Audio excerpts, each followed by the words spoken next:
it up for Ohio State. You've waited all day for this. Don't let that team stand away. He's going to take it to the house. 85 yards. Down the right side going Devin Smith. Got it at the 5 and into the end zone. Touchdown. The one show that's nothing but the Buckeyes. Oh, Brad Rucker for the touchdown. Kraft shoots it high on the right for 3. This is the Buckeye Show. Happy Tuesday, everybody. Finally, a hot Tuesday as well. Boy, oh boy. Felt the heat this afternoon. Feels good out there. I was telling somebody over the weekend, man, we're due. I was doing Fan Sports Sunday, and I was talking to a couple of the guys there saying, I am so sick of this chilly weather. A little crisp wind, a little breeze in the mornings. I said, I'm ready to sweat, and man, oh man, we sweat today. I was out in the backyard throwing the ball around with our dogs, and said, sorry dogs, I got to call it. Got to go inside. I'm a little too hot. Yeah, I kind of like the old 65 to 70 degree days personally, like shorts and quarter zip, like I'm wearing right now. That's just the uniform that I wear all year round. It's like that's the perfect temperature for it. And then I just went for a little afternoon walk, get a little exercise, take a break, and got that sweat going again. It's like, uh-oh, we finally made it. We put it off for probably 2 months too long, but it's here now. Good for you getting those steps in. Hey, you know. I love getting the steps in. A walk is a very underrated thing. It's helpful. Got to keep that routine. Find some podcasts that you like. Stroll around the neighborhood a little bit. Took Liberty for one of those walks yesterday. It's like, you got to keep up. We got to keep moving. We got to crank these steps out. Sometimes she likes to ride the bike instead, and then I have to keep up with her. But summertime's here. She's out of school. We got to stay busy. Got a good show ahead of us. I'm Dylan Tyrer, Austin Ward with me, Jacob Reimer running the show in the back. Some college football playoff talk at 6:30. We got into that yesterday, but a tradition unlike any other. Yeah, we've got some updates on the situation today. At 7 o'clock, we've got the college football pulse. Some interesting comments around the country that Jacob's got lined up for us. And then Jeremy Birmingham, your good buddy, coming up at 7:30. We've got some news in Buckeye land that we'll get to, some recruiting conversation as well. And speaking of that recruiting, why don't we get right into it? A new college basketball recruit for the basketball Bucks, Jake Diebler, going international and getting Matthew Grujic. Tell us a little bit more about him, Reimer. You know all about this. You're guy. the I saw expert. your breakdown earlier today. Yeah, I went after it once I saw the commitment come, and I was like, okay, I got to study up on this guy. But no, he's a really good shooter. Can fill it up, can kind of create his own shot in many different ways. He's got some good length, too, saw him jumping into some passing lanes, so that gives some good potential upside for on the defense, which will be needed for sure. But I think he gives them a really nice piece in the rotation and some wing depth. Could maybe be, as we get in deeper into the season, he's got some pro-level experience. It'll just be about how he translates over to playing over here and in college basketball. But from what I've seen, I feel like he could be in like a death lineup at the end of a game with maybe you go a little smaller and put Royal at the 4 and keep Grujic at the 3. Did feel like that's what they had to do. Rhyme times, like, yes, what you get with Miles Hero, that's a more of a long-term, hopeful development plan. But Diebler needed to get maybe some physical maturation. You got some guys with, a guy here with pro experience, checks that box. 6'6", that's about what you're looking for. They needed to fill that void at the wing. So checks both of those boxes. I don't know what the ceiling is like. As you said, there's no guarantee when you take an international player how quickly they are going to translate to the college game, how comfortable they get right away being on campus. Like some of that is a bit of a roll of the dice. But when you get into June and you're trying to complete your roster, sometimes you have no choice but to gamble a little bit.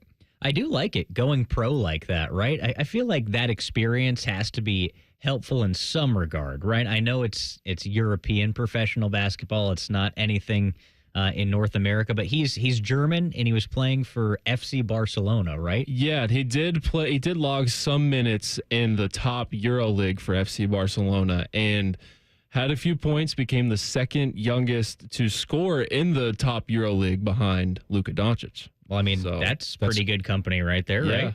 That's rarefied air up there. Yeah. Who knows what happens with this? I hope it's a nice ad for Ohio State. It certainly sounds like a good ad for Ohio State and just that added depth that you're talking about. But, who knows? Maybe this guy comes over here, that pro experience benefits him, and he steps right in and becomes a piece right away. Like, that wouldn't surprise me whatsoever with a guy with that kind of pedigree, right? Like, I know you're not setting your expectations too high right now, and you're talking about him as a depth piece, but a guy like this that has that experience under his belt and everything that you talked about, I watched some of the highlights that you had posted as well with him handling the ball, moving away from the ball, and of course that good shot as well. All of that plays in college basketball, doesn't it? Exactly. I really like this pickup. You're kind of seeing it in college basketball too, where they are starting to go international. Like Duke picked up a guy a couple weeks ago, Dame Sarr, who was, I believe, in the same league, and he was one of the top international guys. Illinois is just loaded up on foreign talent too. So you're starting to see it a little bit more. North Carolina just got someone over the weekend. But yeah, I like it. I like that Jake Diebler is attacking this route because there really was no more options. And if these guys are wanting to come over here and get ready for the next level, I think it's a good opportunity for sure. Why is that? Are we looking at a chicken and the egg scenario here, in that colleges are recruiting these guys more, or are these guys maybe more interested in taking the North American collegiate route now? Do you have any insight into that? I do not, but I feel like that is the option now. Like, if you're wanting to get to play in the NBA and you're going to get developed at a high level at some of these colleges too, to get ready for that, I don't see why it's a good option for sure. If it's appealing to the international players, the benefit, and I don't know how this works for every program, but I remember this applying with Hero Kanu for Ohio State coming over from Germany. The NIL opportunities are limited if you're an international, and because of your visa, your student visa, they can't be paying. So then for the programs, what would make them appealing? A, they can play. B, they might be more physically mature. They might have more experience that they bring over. And C, they might be cheaper than just having to, sign all these 4 or 5 stars out of high school. And I can't, I'm not saying that that's the case definitively here, but it seems like that's an interesting theory that we could kick around. That's where my mind went too. It went straight to the NIL right when you bring that up. And I think it has to do with some different visa restrictions and things like that. So I think that might be above all of our pay grade in working out how these guys get situated legally. There are, some loopholes, and I think maybe it was Kentucky, Reimer, maybe you remember this better than me, but like I think Cal was working on this. Like, we're going to stage camps in this guy's home country, and he'll make the money there because it's wherever he lives and wherever he grew up. That sounds like a Cal thing. Yeah. I think we can probably name like 4 or 5 programs where maybe that could happen, where they're more interested in doing that. But I remember having those conversations with Hero because, like, well, what NIL deal would you want? What would you like to do? He's like, I can't do any of that. I'll lose my student visa. And that's like, come on. Like, in this day and age, there are no rules for college football players, for college basketball players. No, I can't risk that. Can't do it. So like when he left the decision, or we made the decision, Hero, to transfer to Texas, and it's like, well, they must just be paying more for it. And I'm like, I don't think that if they found a way around it, good for them and good for Hero, because these guys all deserve it. It is a little bit unfair and lopsided, but that's what happens when you start getting the federal government involved in all this stuff. It's why we always say, is this going to be a solution? Are there going to be guardrails for NIL? You might not always want that. Well, and if you remember when Zach Edey was National Player of the Year and was trying to decide if he should go to the next level or not, he couldn't get paid NIL because he's from Canada. He was on that same thing. And it's crazy to think that a guy as good as Zach Edey was in college, a walking double-double, was a monster down low, you would think he'd be getting paid a ton, but then it came out because of all the restrictions, he wasn't getting paid anything. Yeah. I am curious when it comes to the Canadians, and this is something that I need to dig a little bit more into, because I was under that same impression that it was very difficult for Canadians to make NIL money, but something's going on in college hockey right now where way more guys from Canada are coming to play at colleges, and that is all part of it. In the past, if you played in the CHL in Canada, that's typically where the best players played. You couldn't go to college hockey after playing there. Now they've changed the rules where guys that have played in the CHL now can go play NCAA hockey, and we're seeing a lot of those big names leave to go to the Michigans of the world, the Michigan States, the North Dakotas, and there has to be some sort of money involved.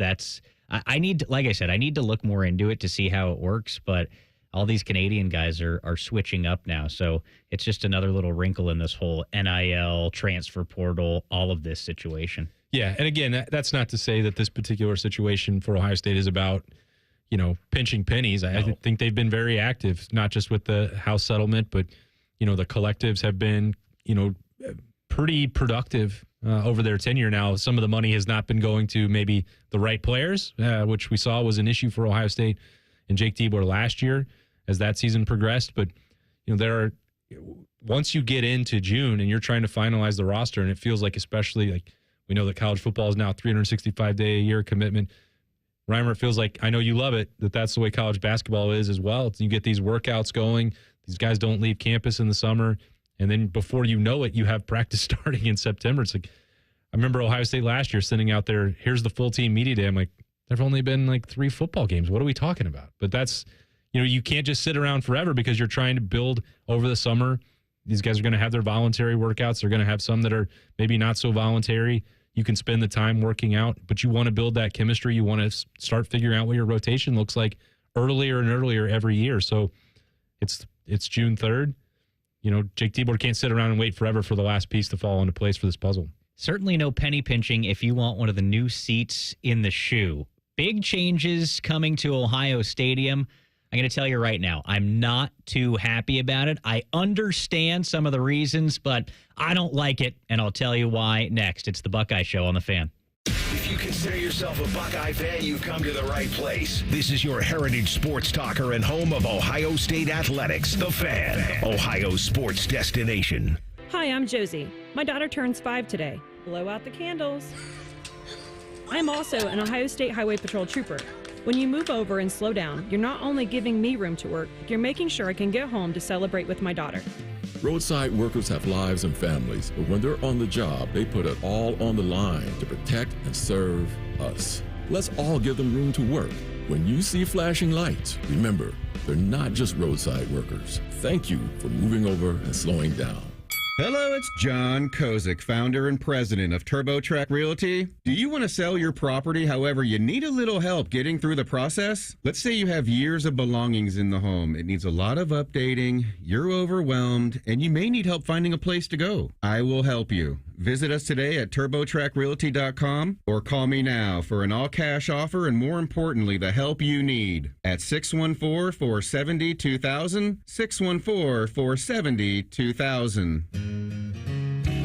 Come on over to Heartland and join our family. Now, community banking is the lifeblood of the American financial system. Building strong, lasting relationships, we're just better able to help guide you down life's road. Flexibility is paramount to success. Community banking is alive and well in the Heartland. I'm Scott McComb. Come on over to Heartland, where banking really feels good. Where banking feels good.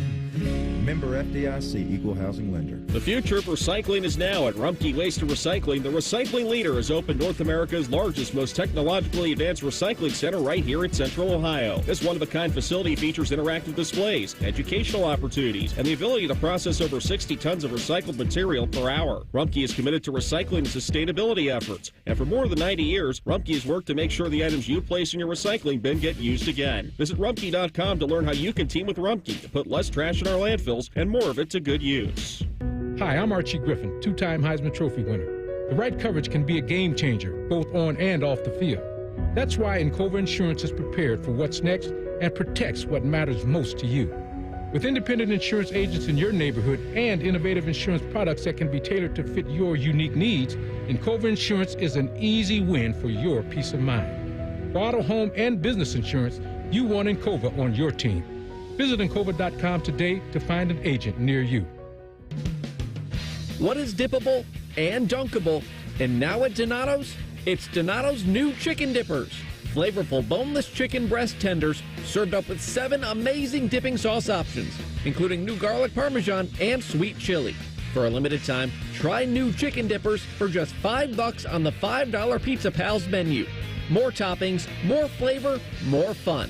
Donato's. Gotta love more. All your favorite and least favorite fan shows are available wherever you get your podcasts. Just type in 971 The Fan to the search bar and hit that subscribe button. It's free. We're the land of the free and the home of the sunburnt, freckled fat guy. Do it now. They're trained. They're prepared. Let's do it. They're Ohio's undefeated plumbing, drain, heating, and cooling team. And they're here to tackle your problems. For plumbing, drain, heating, and cooling, there's only one team. The Waterworks. Better care, better value, better results. Call the Waterworks at 614-232-2222 or visit them online at thewaterworks.com. A proud sponsor of Ohio State Athletics. When you need mealtime inspiration, it's worth shopping Kroger for mouth-watering meals and appetizing ingredients. And no matter what tasty choice you make, our low prices add up to big savings. Plus, you get over $600 in digital coupons each week and up to $1 off per gallon at the pump and points.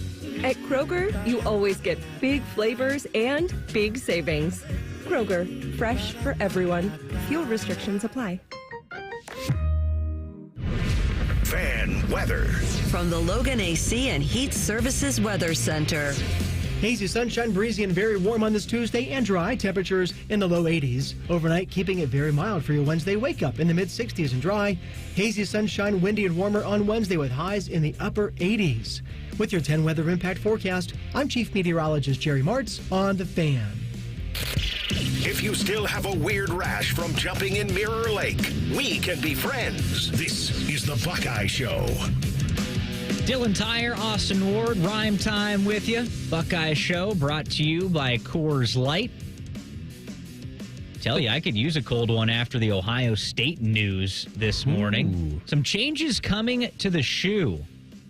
Place, of course, known for its tradition, but in 2026, Ohio Stadium will be adding some premium seating to the south end zone. So we've got some field-level suites, and they're going to be seats with the widest seat backs in the country on top of those suites. So it's going to be where the best damn band in the land had been playing since 2001 on the south side, south end zone. So with these suites coming in, the band is going to be moving back to the north end zone, double A deck.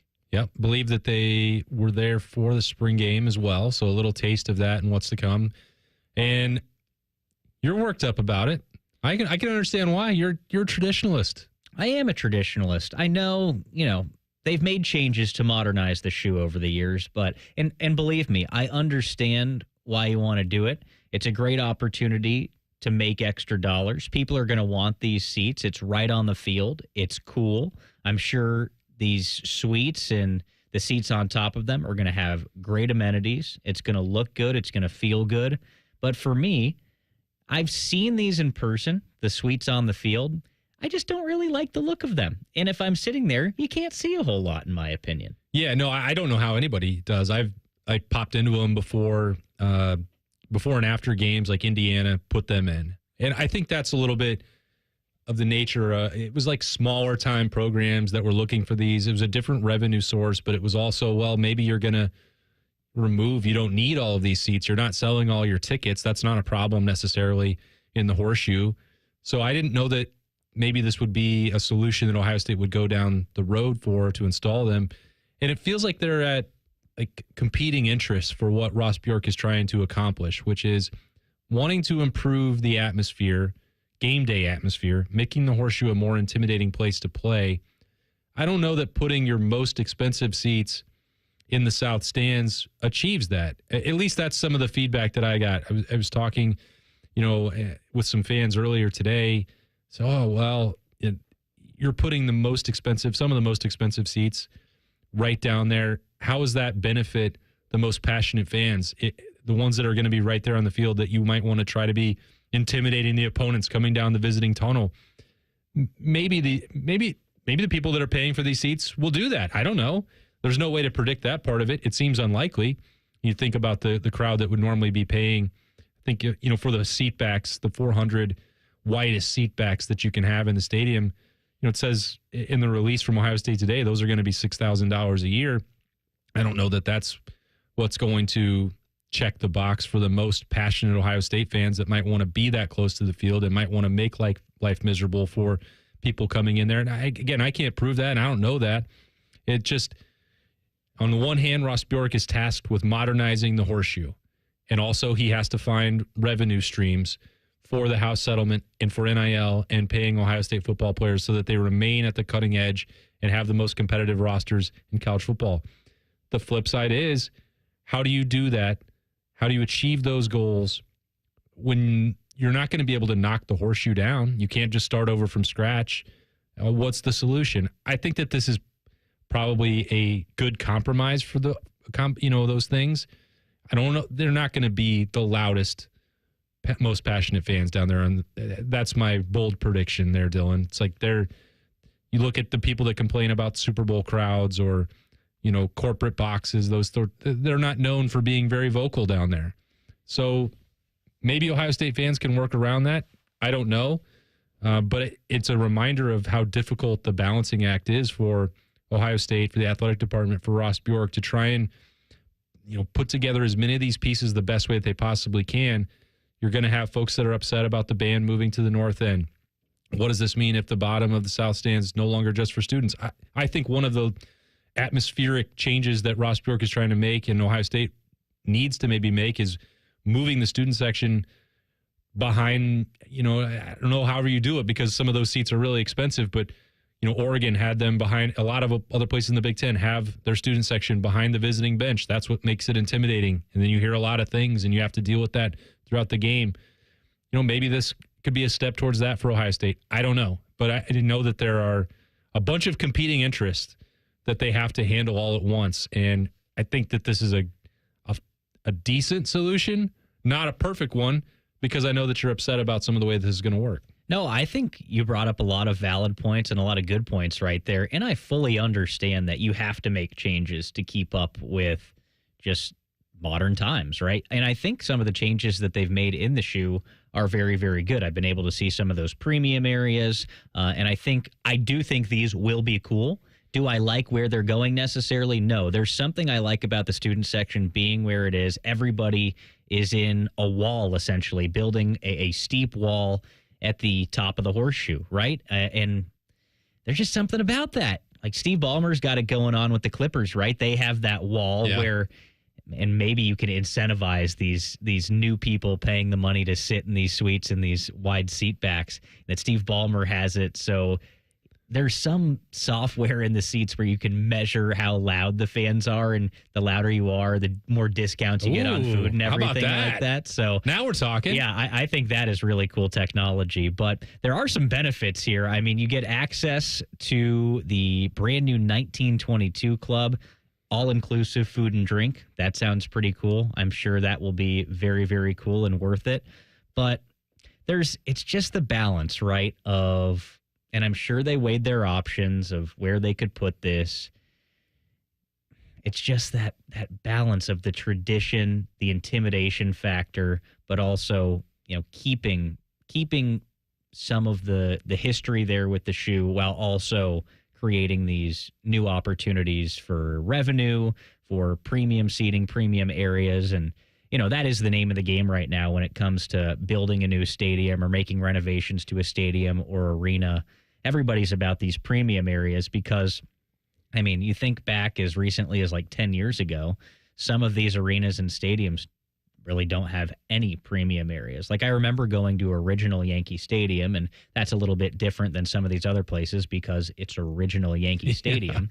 But you walk in there and the concourse is like 15, 20 feet wide, and that's it. You walk into the stadium, there's some concession stands on the concourse, you walk through the gateway, and you're out there overlooking the field, right? There's something cool about that at some of these venues, the history there. But even think of Wrigley Field, like how much they've done to build up Wrigleyville around Wrigley Field, even putting premium areas in that stadium. It's just something you have to do to retrofit these older buildings over time. I don't know if we've necessarily seen one like this where it's an old historic venue and you put something actually on the field out where people can see it. I think that will make it a little bit weird. It will certainly take some getting used to because in my lifetime, the band being there and, the students being right on top of the end zone there is pretty much all I know and all I have known.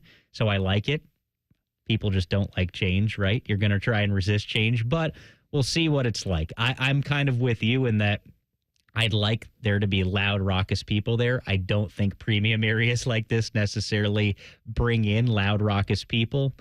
But in saying this, again, I understand the reasons, the needs, and in a stadium like that, you're strapped for space. Yeah, and that's the key there. As you mentioned, with something like Yankee Stadium, the Horseshoe is one of the most venerable cathedrals of college football that exists. It is a bucket list destination for people who don't have any allegiance to Ohio State. They still want to go see a football game there. We saw that even with Tennessee fans wanting to make that drive up for the college football playoff in December. And Ohio State did step up its game to try and make the atmosphere better. And I think, they're working on that with different lighting and different other, traditions and songs and this time and that time. And they've taken a lot of their cue from what they saw at Oregon last year to try and enhance it, because that was really one of the moments where it resonated for them that they may have been leaving some things, some meat on the bone where they could make it more intimidating to come to the Horseshoe, which it's already intimidating for people. Like, I think sometimes we get lost in the conversation about noon games and is there more juice? Is there more electricity at night? Like, yeah, but if you're there all the time, that's how you compare it. I say that about, you go to Penn State when they play at noon, Beaver Stadium is not the same as when they play Ohio State or have a whiteout game. It's still intimidating for opponents to come in at noon to play in front of 100,000 people because Ohio State puts 100,000 fans in there every single week. So as you mentioned, once you have to find other solutions because there is finite room and you can't just keep tacking on luxury boxes up in the press box. They can't keep building up there. They have to put them somewhere else. I'm surprised that it got to this point in some ways, and I'm also not surprised because there had to be adjustments made to get ready for the future, and they need other revenue streams, which I know that it sucks to talk about that when we're dealing with college football and the passion and tradition and pageantry that all goes with that. But business is part of this as well. The Big Ten and the SEC. We talked about it yesterday. College football playoff change is coming, but the conferences might be coming for each other's necks. They could be going to war, and we've got the details next. It's the Buckeye Show on the Fan. You had a solid retirement dream. Sell your home in a few years, bank the equity, downsize, and travel. But with an unpredictable economy and the future feeling uncertain, you're wondering if that equity will still be there when you're ready. What if you could bank that equity right now? With Truehold, you can sell your home for its current value, so you can access your equity today. You can bank the cash now and stay in the home you love with an easy standard lease. Truehold even covers property taxes, insurance, and repairs. And since Truehold hands over your equity in cash now, it's yours to do whatever you'd like. Don't let a shifting economy put your hard-earned equity at risk. Visit Truehold.com and receive their competitive offer on your home in just 48 hours, based on its current value, not what's coming. Call 1-855-300-9993 or visit Truehold.com. The smarter, faster way to cash out on your home's value without moving. That's Truehold.com. There's one medical team in Central Ohio skilled enough to care for your favorite Ohio State team, and Buckeyes everywhere. The Ohio State University Wexner Medical Center is your choice for the most highly specialized orthopedic and sports medicine care. Our surgeons, physicians, and physical therapists have access to the most advanced treatments and innovative recovery approaches to get you back in your game. Because on or off the field, our team is your team. The choice for your orthopedic care is clear. It's Kubota Orange Days. From America's #1 selling compact tractor to zero-turn mowers and versatile RTVs, get your perfect match delivered to your door. Now through June 30th, get 0 down, 0% APR for 84 months or up to $3,500 off BX23S tractors. See the details at KubotaOrangeDays.com. Visit BuckeyeKubotaDealers.com to find a dealer near you.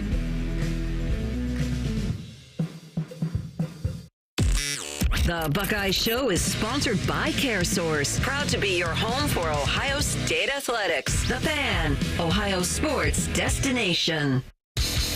Ryan Day's favorite radio show. Probably. Maybe. You're listening to The Buckeye Show. Don't forget, we'd love for you to join us for the inaugural 97.1 The Fan, The Race, presented by the Ohio State Wexner Medical Center. It's a 5K run and a 1-mile walk happening June 21st at Otterbein University in Westerville. Some of your favorite fan personalities will be there. Tyvis Powell, Common Man, T-Bone, Eric Reeser, more beyond that. And yes, 10 TV's Adam King will be running the race in a suit and tie. Every participant gets a finisher's medal, a race shirt, free photos, and awesome gifts from Logan Services and Raising Cane's.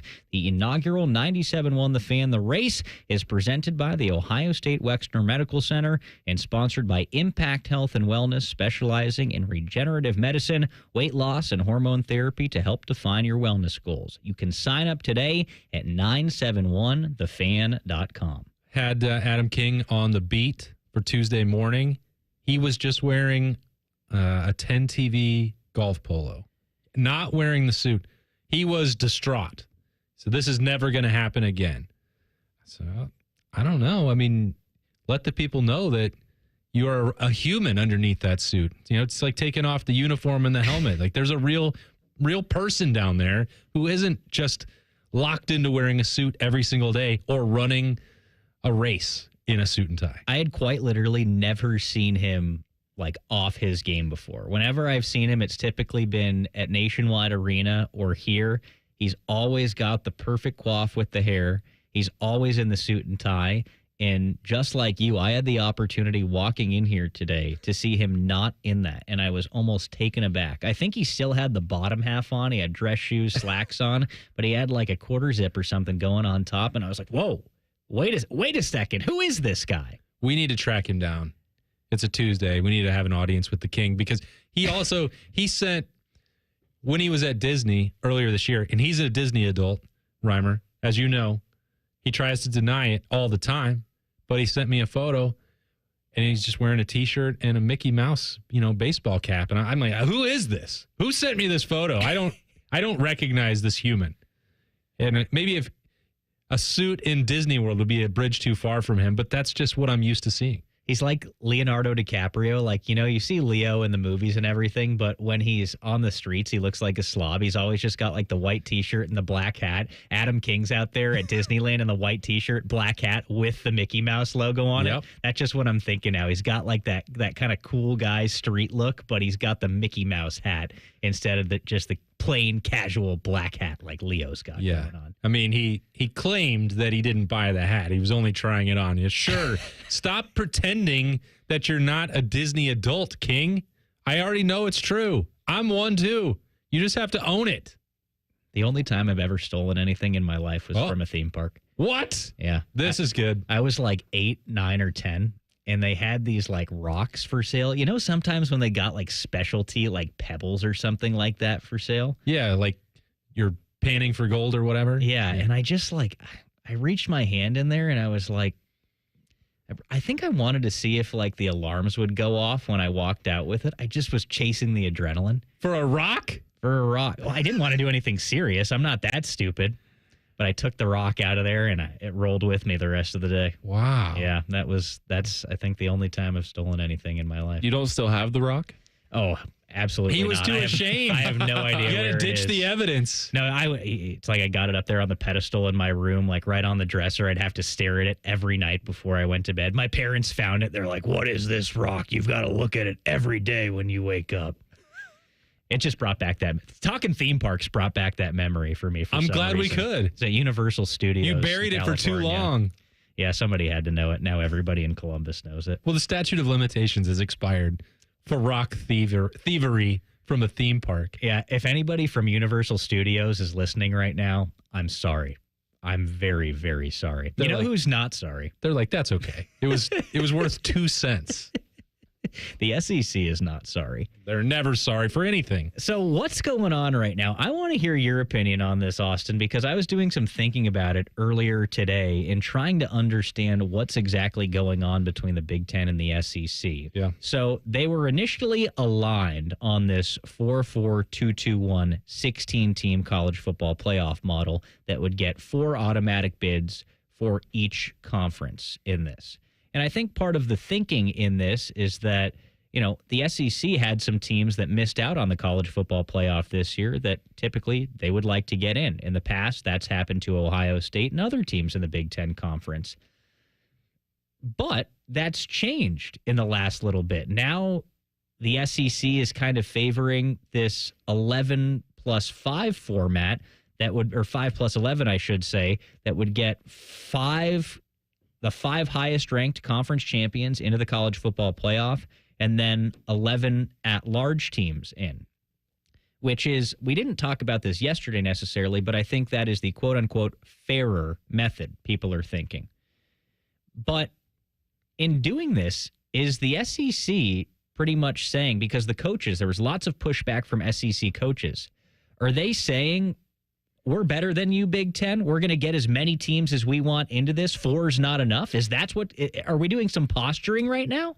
There's posturing, and I think this is one of the first times, Dylan, that I can remember where the SEC is standing up and saying, well, actually, we'd like to do something for the good of college football. We don't think that determining these bids and saying that the Big 12 and the ACC specifically are less than is good for a competitive level playing field, which is true. Now, it's also at the same time self-serving for the SEC because Greg Sankey walked around with his colorful printouts and told everyone about their strength of schedule metrics and how most years the SEC is going to have more than 4 deserving teams, again, based on the selection criteria, strength of schedule, which all favors the SEC. Now, whether it should or shouldn't when they're playing 8 conference games and finding some easier way out with FCS opponents, we can argue all those points later on, but the SEC plays very good football. No one is ever going to argue or dispute that part. So they are, I think, taking advantage of an opportunity where they can say, hey, we're the ones that are being a more helpful, collaborative partner for the good of the game with the commissioners of the Big 12, with the ACC, with whatever is left of, the Pac-2 and then the group of 5 schools that want to have a seat at the table. I think they can say, well, this is your problem is over here is convincing the Big 10. Because Tony Petitti wants to do this. He wants to guarantee 4 spots. He wants to stage the championship weekend with 1 versus 2 at the top, and then 3 versus 6 and 4 versus 5 to effectively expand the playoff, but also control that revenue for the Big 10. So it's a weird juxtaposition to be in, because for so many years, the Big 10 was the one that said, we need to all work together. We need this to be a sport that is coast to coast. We need to be able to link arms and be collegial and have student athletes, and we want this to be good for everyone. And the SEC would pound the table and say, we need this, we need that. We don't want these rules. We're going to fight against the NCAA on this front. So it's interesting how the roles have sort of flipped right here, because now the Big Ten is being presented as the more greedy, power-hungry conference with Tony Petitti, and I don't think that that's wrong. That perception is not wrong. It is accurate to say that the Big Ten is trying to do some things and maximize broadcast opportunities and inventory, the things that everyone hates to say out loud, and it's gross to talk about college football in that vein. The SEC is saying, well, we're not going to do that. We're the good guys here. And I just don't remember the last time that actually happened. Yeah, is the dirty little secret here in that the Big Ten wants to do that championship weekend where they're playing these different games. The 4 automatic bids are essentially determined by a conference tournament. Is the dirty little secret here that the SEC coaches are wimping out on this and they don't necessarily want to do that because they're worried about their team potentially being upset in a way? Or the disconnect for me here is that when I'm reading about all of this, really the only pushback, the reasoning for the SEC coaches being so against this is because it takes the importance away of the SEC championship game. I'm confused that's an argument. Which that's already happened. Right. Like, who cares? Yeah, they don't need it, and they didn't need it before. They were getting 2 teams even into the 4-team college football playoff. Like, yeah, that happened, and we saw rematches, and we saw Georgia and Alabama again. Like, that part already existed. So the pushback from the SEC side seems to be primarily about expanding to 9 conference games. Mm-hmm. They don't like that. That's sort of the impasse here, where the Big Ten is saying we would like the guaranteed spots because the SEC is afraid to add one more conference game. And afraid is probably not an accurate way to look at it. But that is how I'm looking at it, and that they're flexing their muscles and saying, we're so good. It's too good. We want the best for college football now. We're looking out for these little guys for the first time ever, when underneath it all, they're scared to play one other conference game. Yeah. And is that it? That's at the crux of sort of the Big Ten SEC dispute. Is the Big Ten is over here saying we already play 9 conference games. And if you think back to a decade ago with the expansion of the playoff and Mike Slive saying we're not going to play FCS opponents, we're going to move to 9 conference games, going to continue to have a conference championship game. That was all because the strength of schedule was supposed to be rewarded by the selection committee, which has not really played itself out that way, other than when the SEC is getting the benefit of the doubt. And they don't want to give that up. They talk about, well, you have Clemson and South Carolina, you have Georgia and Georgia Tech. We can't get rid of some of these. Well, the trade-off is when they're protecting those rivalries, they're continuing to play FCS opponents, and like the SEC East is decided by the end of October for Georgia. For other years back when I was covering Tennessee, there was nothing for them to play for. When you're adding a 9th conference game, it doesn't always mean that you're going to be playing another road trip at LSU. Vanderbilt is still in the conference. Kentucky is still in the conference. Not every team in that league is some like unbeatable foe. Right. So having that fear of that is silly.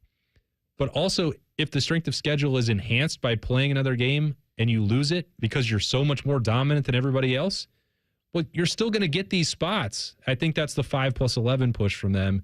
And I don't really understand any argument against it. And the Big Ten is the one that I think is really digging its heels in about it. And they shouldn't. I don't generally find myself agreeing with Paul Feinbaum, but in this case, probably a little bit more right than wrong. It's a great discussion. I mean, we said it yesterday. We could talk about it forever because there's so many different ways to look at it. What they're trying to get to essentially is figuring out a concrete way to qualify for the college football playoff, right? It's as simple as that, and that is what they're trying to get to take things, and I think that's what the SEC coaches want to, is take things out of the hands of the committee. There was some talk about that. Get back to a more structured way to figure out how we're going to get in here. Some different things, some check marks that you have to hit. Here's the other dirty secret, Dylan, as you bring them up. We're going to put them all under the spotlight here. There's never been a clean way, and there never will be a clear path to determining a college football champion. We're as close as we've ever been. Mm-hmm.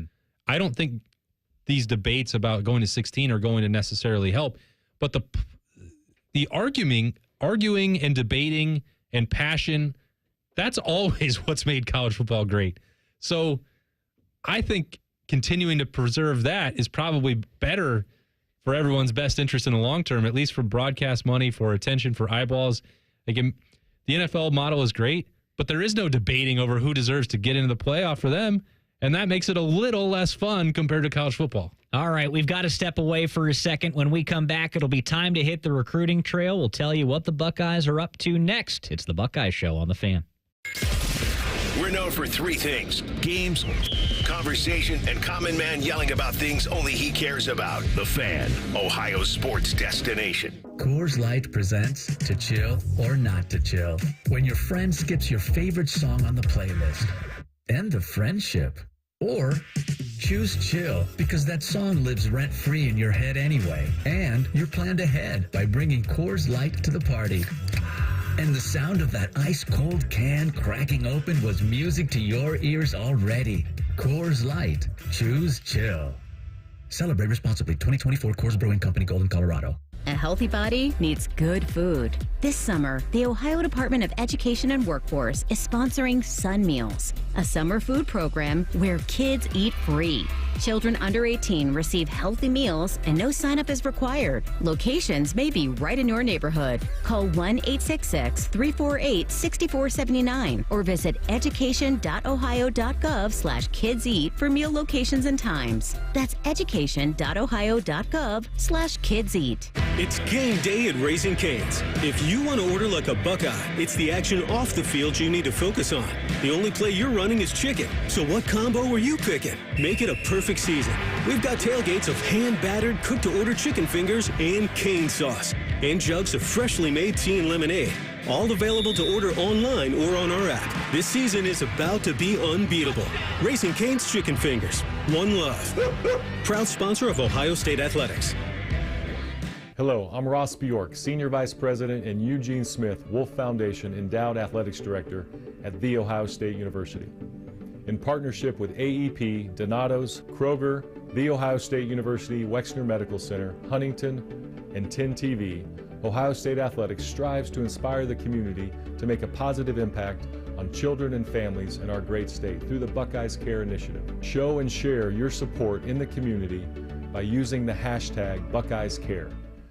AgPro has been family owned and operated for over 64 years. We take pride in developing long-lasting relationships and offering first-class customer service. Need a new tractor, parts for your used equipment, or reliable service? AgPro has you covered. AgPro is here to serve you and your operation as your hometown dealer. Visit us today at any of our AgPro locations or go online to agproco.com to get started with your AgPro experience.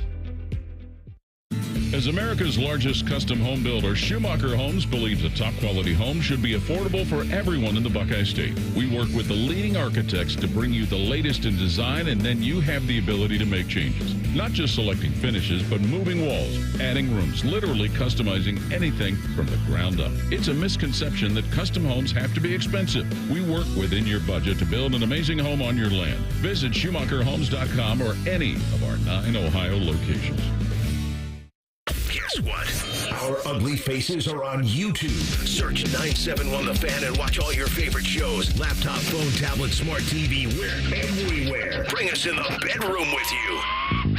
Yes, The Fan. Hey, you. Wouldn't a Diet Coke at 7 a.m. totally hit? You know you can get that from Wendy's for just $1, right? Even you, girl drinking a Fanta on the way to 8 a.m. Pilates class. Any soda you want, any size, just $1. So go get that breakfast soda, you morning menace. But maybe hurry, because it's only during breakfast. Morning soda, gotta be Wendy's. Limited time only at participating U.S. Wendy's during breakfast hours. Exclusions apply. Not valid in a combo. Prices may be higher in Hawaii. Bands are us when dreams don't get in. Bands are us. Right now, get $1,500 off a shower or tub replacement or $3,000 off a full bathroom remodel, plus low to no monthly payments. Call 380-225-BATH to schedule your free estimate or go to bathsareus.com. 380-225-BATH. Bands are us when dreams don't get in. Bands are us. Want to know anything about the Fans contest, how to win, or what's up for grabs? Check out 971thefan.com. The Fan, Ohio's sports destination. 4 out of 5 dentists recommend this show. The other dentist is a Michigan fan. Yuck. You're listening to The Buckeye Show. Thanks for being with us on a Tuesday evening. I'm Dylan Tyrer. Austin Ward is with me. Rhyme time in the back. And Austin, I think right now it's time to flex your muscles a little bit. We're going on the trail. The best kind of power is star power. Let's go on the trail. So last weekend, first official visit weekend for Ohio State. They had a few 5 stars in the building. What can you tell us about some of these guys that were in here at Ohio State? What do we have? A 5-star offensive lineman, a 5-star running back, and a 5-star linebacker? Yeah, I think you look at, first of all, let's make one thing clear. I am not flexing the recruiting muscles. Berm will be on at 7:30. He will flex, and I shine the spotlight on him. He is the expert, and I defer to him on all things. But that was to get into that first weekend for Ohio State. You know, they've structured their calendar in a way that is not the same for everybody else. They didn't use the first 2 weeks of March when they could have. They weren't practicing. They changed their schedule because of the on-field stuff. That's happened with, changing away from having all of your official visits be in season. Not just because some of the games are at noon, but because the coaches need to spend and want to spend time getting to know the players, being able to take them around Columbus, not be distracted by, Friday night getting ready for a game, Saturday decompressing for a game, Sunday starting film. Mark Pantoni and the staff have changed the way that they have used some of this calendar. They're not different from everybody else in that this is a critical month for that. But Ohio State did start off the month of June there. It's like Felix Ojo was the one, I think, that for me, you look at Ohio State, they need to catch up a little bit, and they're trying to make a bigger splash with the offensive linemen. And you're talking about, generational. We use that word maybe too much. But you have 5-star offensive linemen that are in the mix. Ohio State has been, let's say, reticent in the last few cycles to throw around the 7-figure paydays that are necessary to win some of these battles. It seems like they might be changing their approach a little bit. We know that they've done that with Jackson Cantwell, some other guys where they've been in the mix down to the finish line. They've not gone all the way. Maybe they're helping drive up the bidding price. Maybe, I don't know, they're willing to actually pay that. But they're trying to get involved with a lot of these guys because they have to be. You saw what happened with the depth as it got stretched thin last year after Josh Simmons got injured in the Oregon game. You had Zen Michalski get hurt after that against Nebraska, and then Donovan Jackson goes out and really saves the season. Well, you don't want to have to be reliant on the transfer portal. You don't want to have to move around guards to get through a season at tackle. So that's a spot where Ohio State is really aggressively pursuing and hoping, I think, to have long-term development plans in place. So they had, more than one offensive lineman on campus last week, but it's Ojo and Aaron Thomas, who I think are really the ones that made the most of that first weekend, and Ohio State was trying to make a strong impression. I think they probably did. What about potentially the next great Ohio State running back? They had another 5-star, Savion Hyder. Yeah, Carlos Lachlan, man, he is a passionate recruiter. He's another one of these guys that doesn't like to be labeled as a good recruiter. And I can understand why they don't like that, because it kind of comes off like you're presenting them as used car salesmen and with a bill of goods to sell somebody. But he forms really strong relationships, and he knows what he's looking for. I don't think that there's a lot of uncertainty when you've got 5 stars next to your name that pretty much every program in the country is going to want you. But Ohio State has a lot to sell there. I think Carlos Lachlan really made the most of year one. Coming in late, he has not had a full cycle yet to really show what he can do as a recruiter at Ohio State.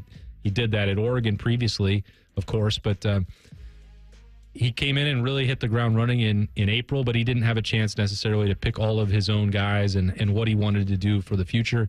We've seen, him finalize some of those in the class of 2025, but as you start to look for 26, if he could go out there and win a battle like that for Savion Hyder, boy, that would really send a message. 5-star linebacker Xavier Griffin back on the market as well. He decommitted from USC. He was one of the visits for Ohio State, and I thought some interesting comments coming out that, there are some other teams in the mix right here. I think Alabama is one of those groups for him, one of those teams for him. But he met with the guy we talked about a lot yesterday, James Laurinaitis, and came away saying, I'm excited about these Buckeyes. That's the swing I know that James Laurinaitis wanted to be able to take, is to sit down in person, talk to Griffin, be able to make a pitch in person about what the defense looks like, how they would envision using him, because it appears like that would be different than what Jim Knowles was doing. And at that point, when Jim Knowles was the defensive coordinator for Ohio State, then that wasn't really Xavier Griffin necessarily a battle that Ohio State expected to win, and they weren't all that involved. But Matt Patricia and James Laurinaitis have been able to get the Buckeyes in it. As you mentioned, once you're competing against Alabama and Georgia, it's the familiar suspects for a player with this profile. It's not going to be easy to win it. James Laurinaitis is certainly putting his best efforts into it. Matt Patricia, I think, has a plan that he could present. Matt Patricia's also been way more involved in the recruiting aspect than Jim Knowles before him, and also I think than many people expected that he would be for the Buckeyes, which, again, that's a bonus because that's not necessarily what Ohio State was hiring him to do. We'll see, what transpires with these down the stretch. I think Xavier Griffin has said by the end of June. I think he may have already announced when his commitment date is going to be.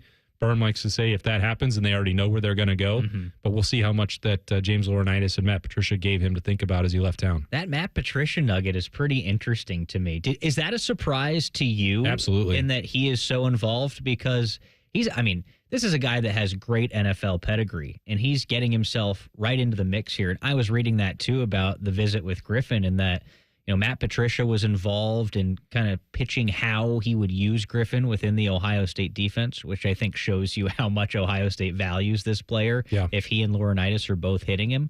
But that is just, it is very interesting. And we've talked about Bill Belichick on this show before, and now how he has to, how he's got to be involved in recruiting. Yeah. But Matt Patricia's a guy that, I mean, I still think of him as that's an NFL coach, right? And he's in here pitching these guys. And that has to be exciting for some of these players coming in, given, where he's been in the NFL, the pedigree that he has being with Bill Belichick, and that he has plans for some of these high school guys coming in. I talked to Matt Patricia about that during the Coaches Clinic weekend, just briefly. But what stuck in my mind was he was comparing that. I think he's really excited by the opportunity to do that and be involved in recruiting, because when you are an NFL coach, when you are an NFL defensive coordinator, you're drafting.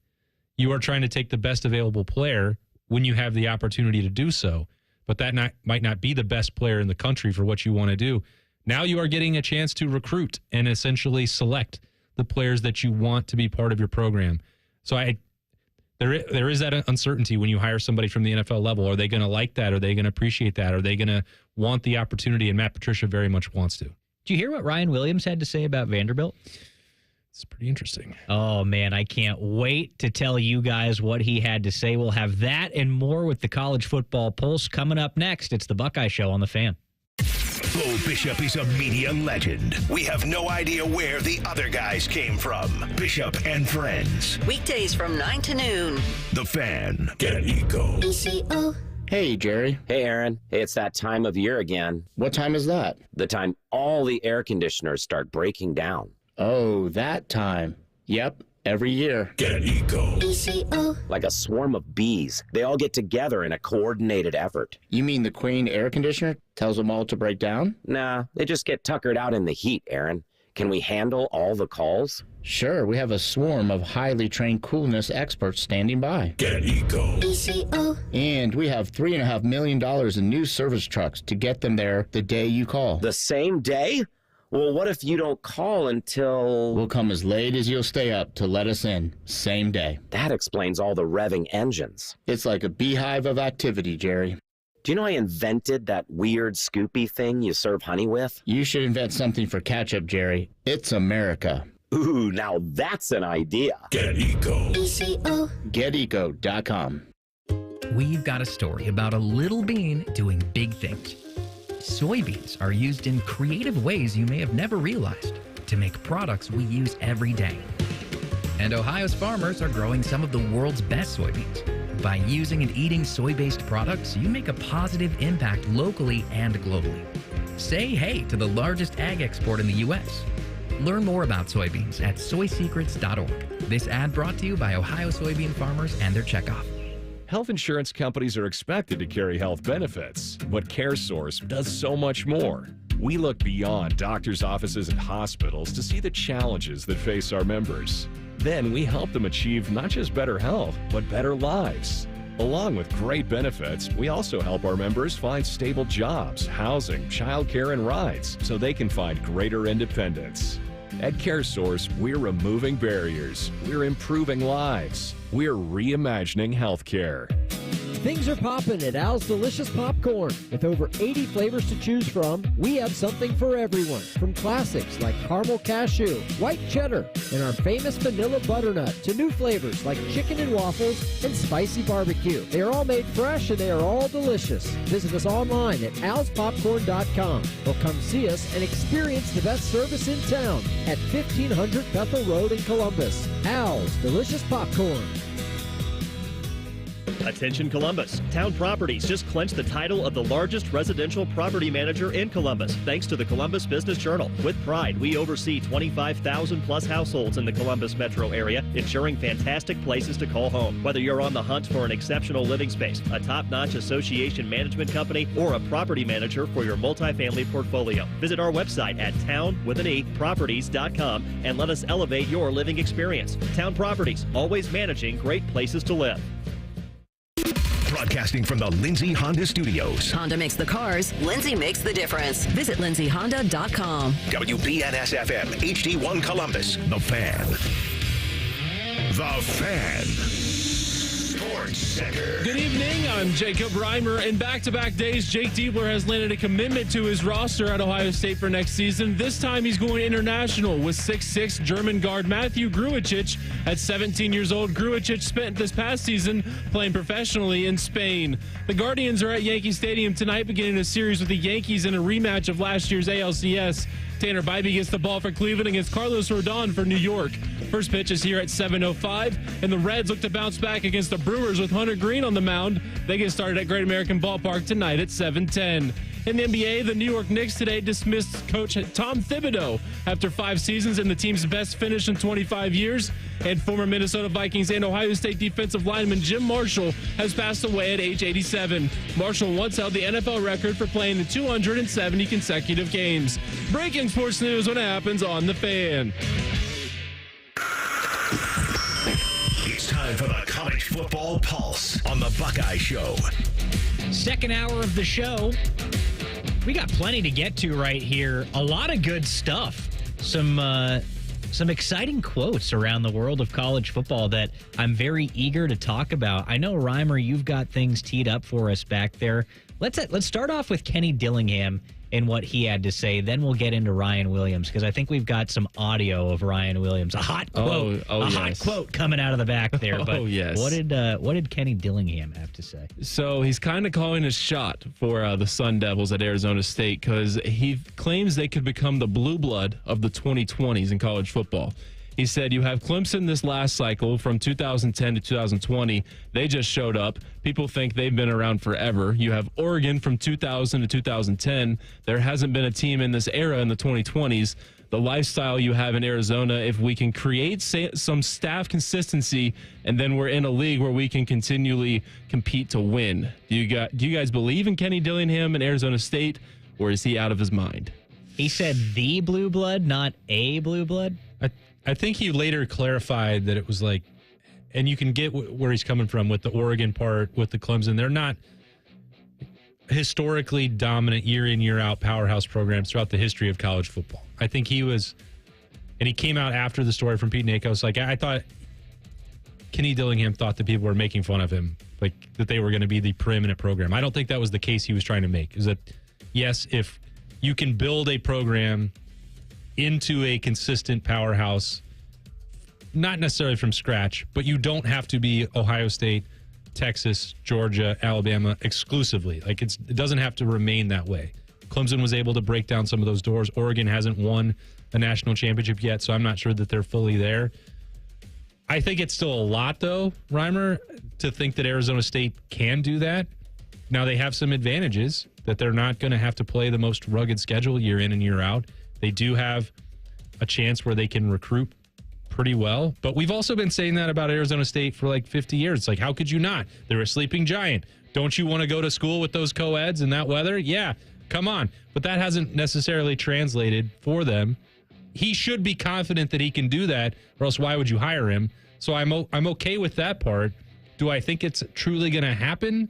I would say no.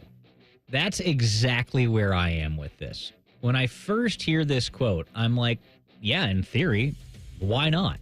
But then we've been saying this about Arizona State across the board athletically in all of their sports for years. I'll believe it when I see it, specifically when it comes to football. I will say I'll bring up NCAA hockey again because Arizona State has a new NCAA hockey program they have for a few years.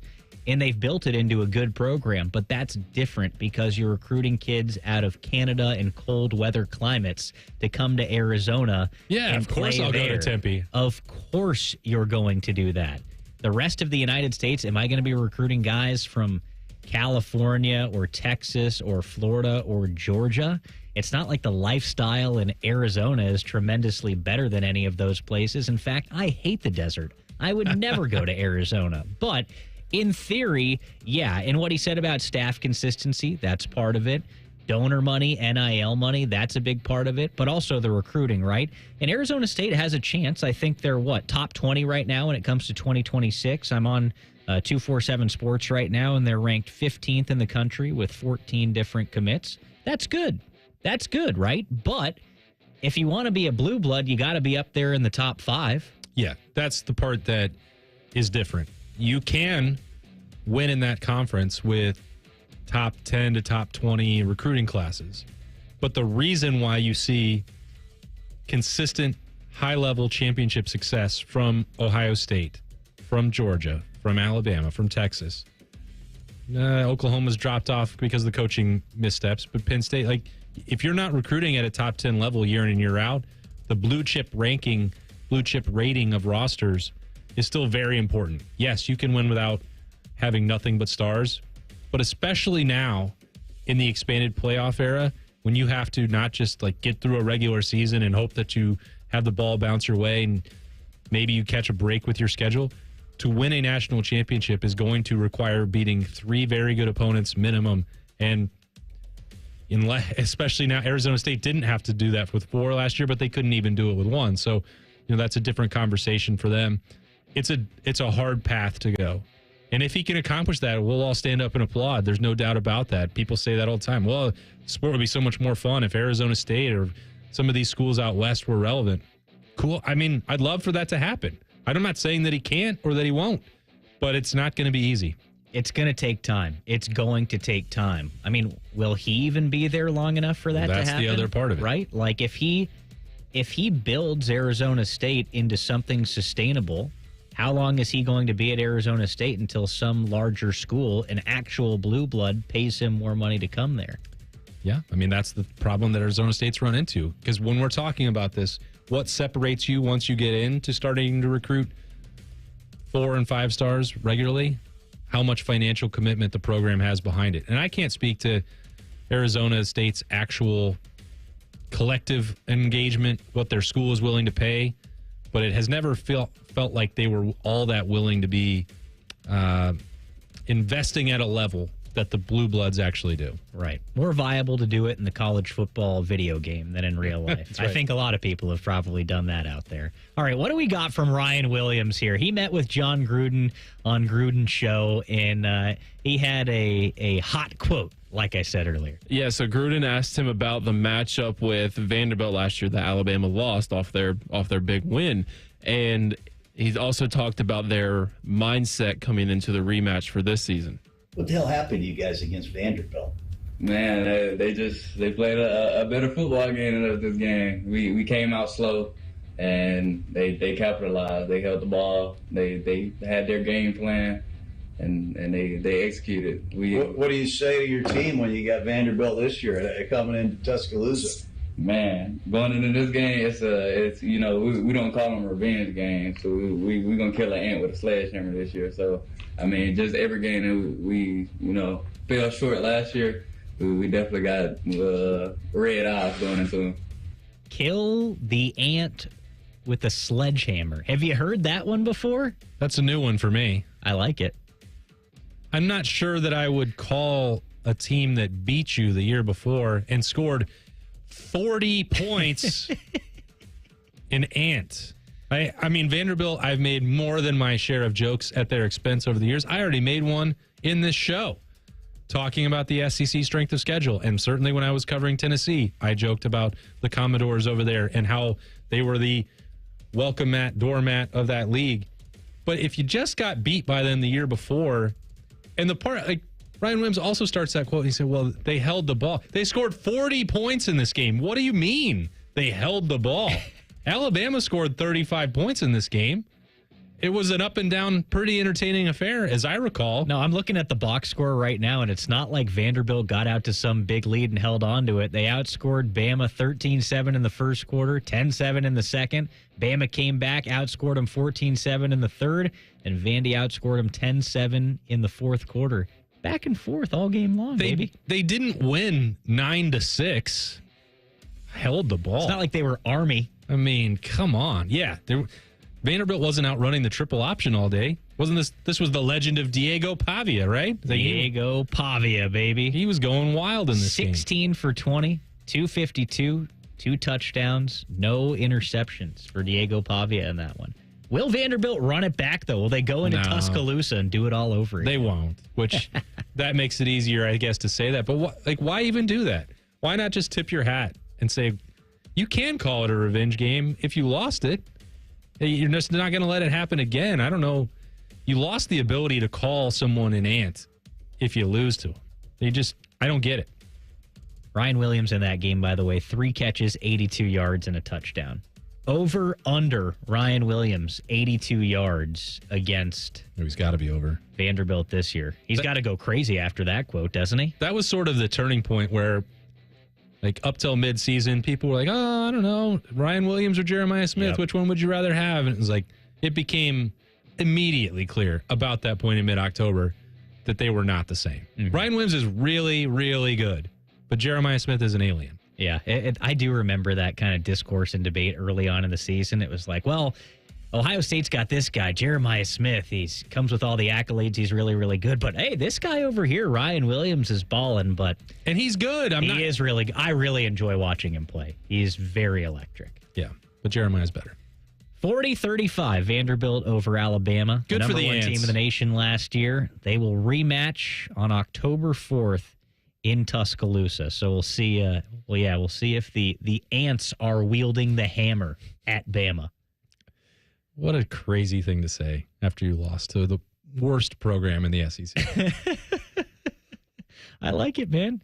I like it. He dialed it up right there. Well, I guess I shouldn't make fun. I want as much personality in college football as you can get. And there are players that are too scared to say things like that publicly. And if an Alabama player is worried about what he's going to say about Vanderbilt, then that program has definitely fallen into too much disrepair without Nick Saban. So be confident. Say what's on your mind. I would never try and dispel any player from speaking up like that. It makes for a much more entertaining sport when they're willing to do that. Will Howard's got a great personality too, but will we see it? Will we hear it a lot this season in Pittsburgh? Another quote coming up. You and I are going to talk about the former Buckeye, now Pittsburgh Steeler, next. It's the Buckeye Show on the Fan. All the 10 TV people come over to our side of the building to take a deuce. That should tell you something about how we operate. The Fan. Joining us on this episode are real Spectrum customers, Monique and Greg. We hear your family is a big fan of Spectrum. Family of 4, we have about 18 devices last time I counted. 2 teams require a lot of speed. Everything they do is online. There's gaming, there's streaming. Spectrum is perfect for us. I mean, it just seamlessly connects all our devices with lightning speed. Sounds like Spectrum is really committed to keeping you connected. It's amazing. Discover uncompromising quality at a reliable price with Giant Eagle and Market District. Look for signs throughout the store highlighting lower prices. Surround yourself with savings at Giant Eagle. Experience value like never before. Visit Giant Eagle today to see how easy it is to save. Spring showers revealing roofing or siding issues? Trust the pros at Newman Roofing for expert care, white glove service, and quality you can count on. Schedule your estimate today and take advantage of special financing options. Call 614-NEW-ROOF or visit newmanroofing.com today. Everybody knows that Roosters is a fun, casual joint with their award-winning waitstaff, great food, fun, and laughter. It's a quick stop on the way home to sit back and unwind. It's a front row seat to the big game. Roosters is where you, your family, and friends can order pizzas, sandwiches, salads, and more. And the home of award-winning wings that are fresh, never frozen, and so big you won't believe it. It's your family's other dinner table. Roosters, a fun, casual joint, and the official wing sponsor of Ohio State Athletics. They're trained. They're prepared. Let's do it. They're Ohio's undefeated plumbing, drain, heating, and cooling team. And they're here to tackle your problems. For plumbing, drain, heating, and cooling, there's only one team. The Waterworks. Better care, better value, better results. Call the Waterworks at 614-232-2222 or visit them online at thewaterworks.com. A proud sponsor of Ohio State Athletics. Come on over to Heartland and join our family. Now, community banking is the lifeblood of the American financial system, building strong, lasting relationships. We're just better able to help guide you down life's road. Flexibility is paramount to success. Community banking is alive and well in the Heartland. I'm Scott McComb. Come on over to Heartland, where banking really feels good. Where banking feels good. Member FDIC, Equal Housing Lender. AgPro has been family owned and operated for over 64 years. We take pride in developing long-lasting relationships and offering first-class customer service. Need a new tractor, parts for your used equipment, or reliable service? AgPro has you covered. AgPro is here to serve you and your operation as your hometown dealer. Visit us today at any of our AgPro locations or go online to agproco.com to get started with your AgPro experience. Much like a vampire, we need to be invited into your house. But once we're in, we never leave. Listen to The Fan on your Alexa or Google Home smart speaker. Just say play 97.1 The Fan and prepare to be amazed. Do it now. Hi, I'm Archie Griffin, two-time Heisman Trophy winner. The right coverage can be a game changer, both on and off the field. That's why Encova Insurance is prepared for what's next and protects what matters most to you.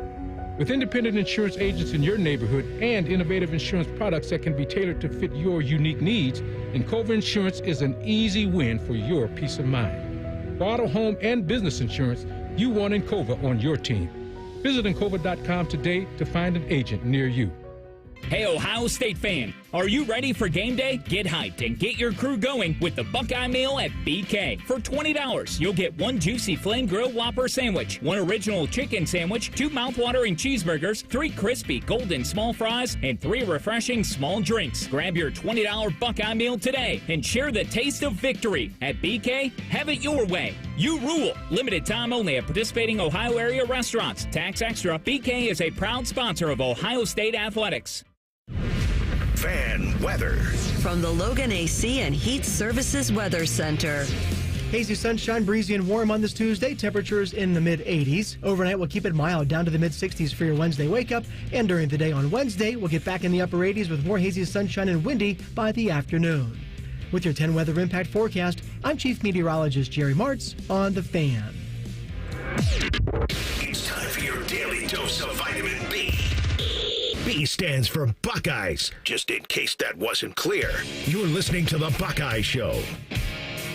Dylan Tyrer, Austin Ward, Jacob Reimer with you. Coming up at 7:30, we'll be talking with Austin's good buddy, Jeremy Birmingham. More conversation about Ohio State recruiting and whatever else comes up. How's your guys' podcast going? It's going great, man. It's been fun to do that. And if you've been looking for Austin Berm, well, Austin is right here, and I don't know why you're looking for me. And Berm is coming up at 7:30. But if you want us together, The Beat with Austin and Berm is now streaming on the Fan's YouTube channel and the 10 TV Plus app. You can download the 10 TV Plus app today on Apple TV, Amazon Fire, or Roku, and stay locked in with the latest Buckeye talk anytime, anywhere. Prefer to just listen? Search Austin and Berm wherever you get your podcast. The Beat with Austin and Berm is now available on your schedule. It's been great to get that going again. We'll talk to Berm in about 11 minutes about what's going on because camp season. Ooh, Dylan, it's that time. It starts on Thursday. Buckeyes have 5 big one-day recruiting camps. So this is when Berm really makes that money, seeing those guys fight for offers, try and get catch the attention of the Ohio State coaching staff. So be interesting to see what movers and shakers have out there at the Woody Hayes Athletic Center this month. But I know that this is, as you said, visitors came in last weekend, first as official visitor season ramping up, and now the camps follow that. So June is a big month on the recruiting trail, and Berm's got that covered for us. Have you guys talked about Will Howard much at all on your show? Well, you know, last year there was quite a lot of Will Howard conversation. We had, shortly after he committed, we had, I think, the first local interview with him to talk about that process, why Ryan Day wanted him, why Will Howard wanted to play for Ryan Day, why he wanted to come to Ohio State. And I was really, just from day one, the first conversation we had with him, I was really impressed with him, the maturity, and you could tell that there was a little spark there. And we all saw that play out very publicly once he arrived. Didn't get anything promised with the job, but the leadership piece and the way that he carried himself was very professional right from day one. And we'll see what that means for him on day one there with the Steelers. Yeah, what do you think his prospects are this season in Pittsburgh? Obviously, their quarterback situation is a confusing one right now. Mason Rudolph is in the building. They've, of course, got Will Howard. Rumors galore that Aaron Rodgers will be there at some point. For whatever reason, he's not yet, which that's another thing I could talk a ton about. But, do it. But what do we think about Will Howard and his opportunity there in Pittsburgh? Do you think we could see him playing games this season?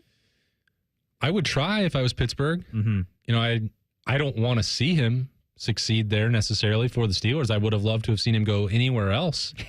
We were watching the draft, and Liberty loved Will Howard. Got to meet him. Watched all the games. Obviously, she's at that age where she's starting to pay more attention, and she was learning how football works all last year.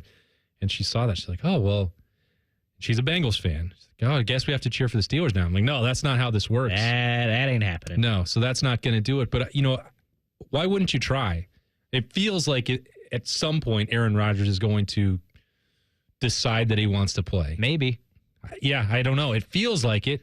But that could mean anything. Tomorrow I could say, well, he's decided that he's going to go on a ayahuasca blackout retreat. And well, that makes sense too. I don't know. I don't know what he's going to do.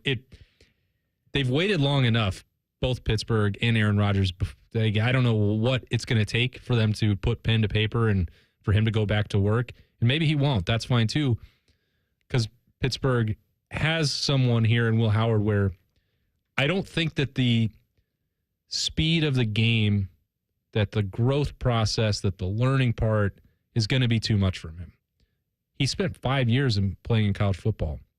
He has as much training as you could possibly want.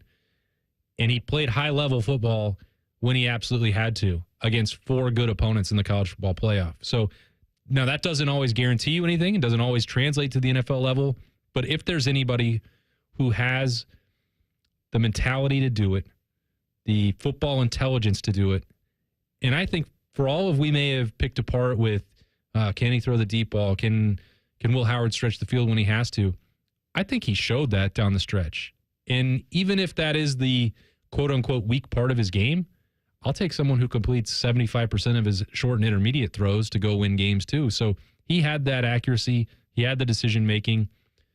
I hope that Pittsburgh tries with Aaron Rodgers instead, and then Will Howard just eventually finds his way to some other team that would be more palatable for me. But I'm not betting against that kid. No. By any stretch of the imagination. I wouldn't be surprised to see him step in and succeed at some point this season. And if it's not this season, maybe it's down the road for Pittsburgh or, like you said, even somewhere else. But former NFL GM Mike Tannenbaum, who's now a league analyst, he says the conversation needs to start a little bit more about Will Howard getting an opportunity in Pittsburgh right now. Here's what he had to say on Unsportsmanlike. I think a new name we should really start talking about is Will Howard. Like, is there something about the Steelers that they think about Will Howard, who, but for a pretty bad workout at the Combine, may have been a top, 3-round pick, but the Steelers have made a lot more decisions than bad ones, guys. And if you look at Joe Burrow, Lamar Jackson, and the years of continuity they've had in those respective offenses, as great as Aaron Rodgers once was, he's going to be 42 in December. Like, are we better off with a young Will Howard that has everything in front of him that'll be chopping at the bit? Like, so to me, the Aaron Rodgers thing, like, what are we really getting now at the end of the day? I agree 100% with what he had to say right there in terms of the continuity at the quarterback position. And that's something that's kind of been befuddling to me about this Pittsburgh Steelers situation. You go back to last season, they start the year with Justin Fields. I think their plan obviously was always to have Russell Wilson play at some point. Because Justin Fields wasn't even bad for Pittsburgh. They should have let Justin continue to play. They should have let him continue to play. I know Russ had his moments, but his play got worse down the stretch in Pittsburgh last season. Of course, he's still got an opportunity with the Giants this year.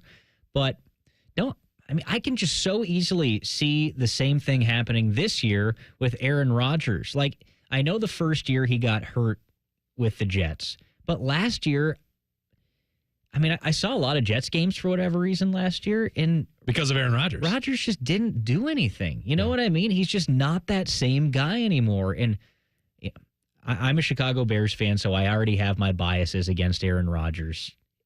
That's beside the point here, I think. His body is just not what it once was. And on top of that, there's a circus that comes with him. There's all this cryptic messaging around what he's doing, what his plans are, what he's not doing, why he's here, why he's not there. it's just an added headache for a guy in Mike Tomlin that seemingly tries to avoid those headaches, I feel like. But that continuity thing, why are the Steelers continuing to go down this road? They had Ben Roethlisberger for so long. Wouldn't you want that next guy in line? I know they're trying to stay afloat. They're trying to make the playoffs and do what they can.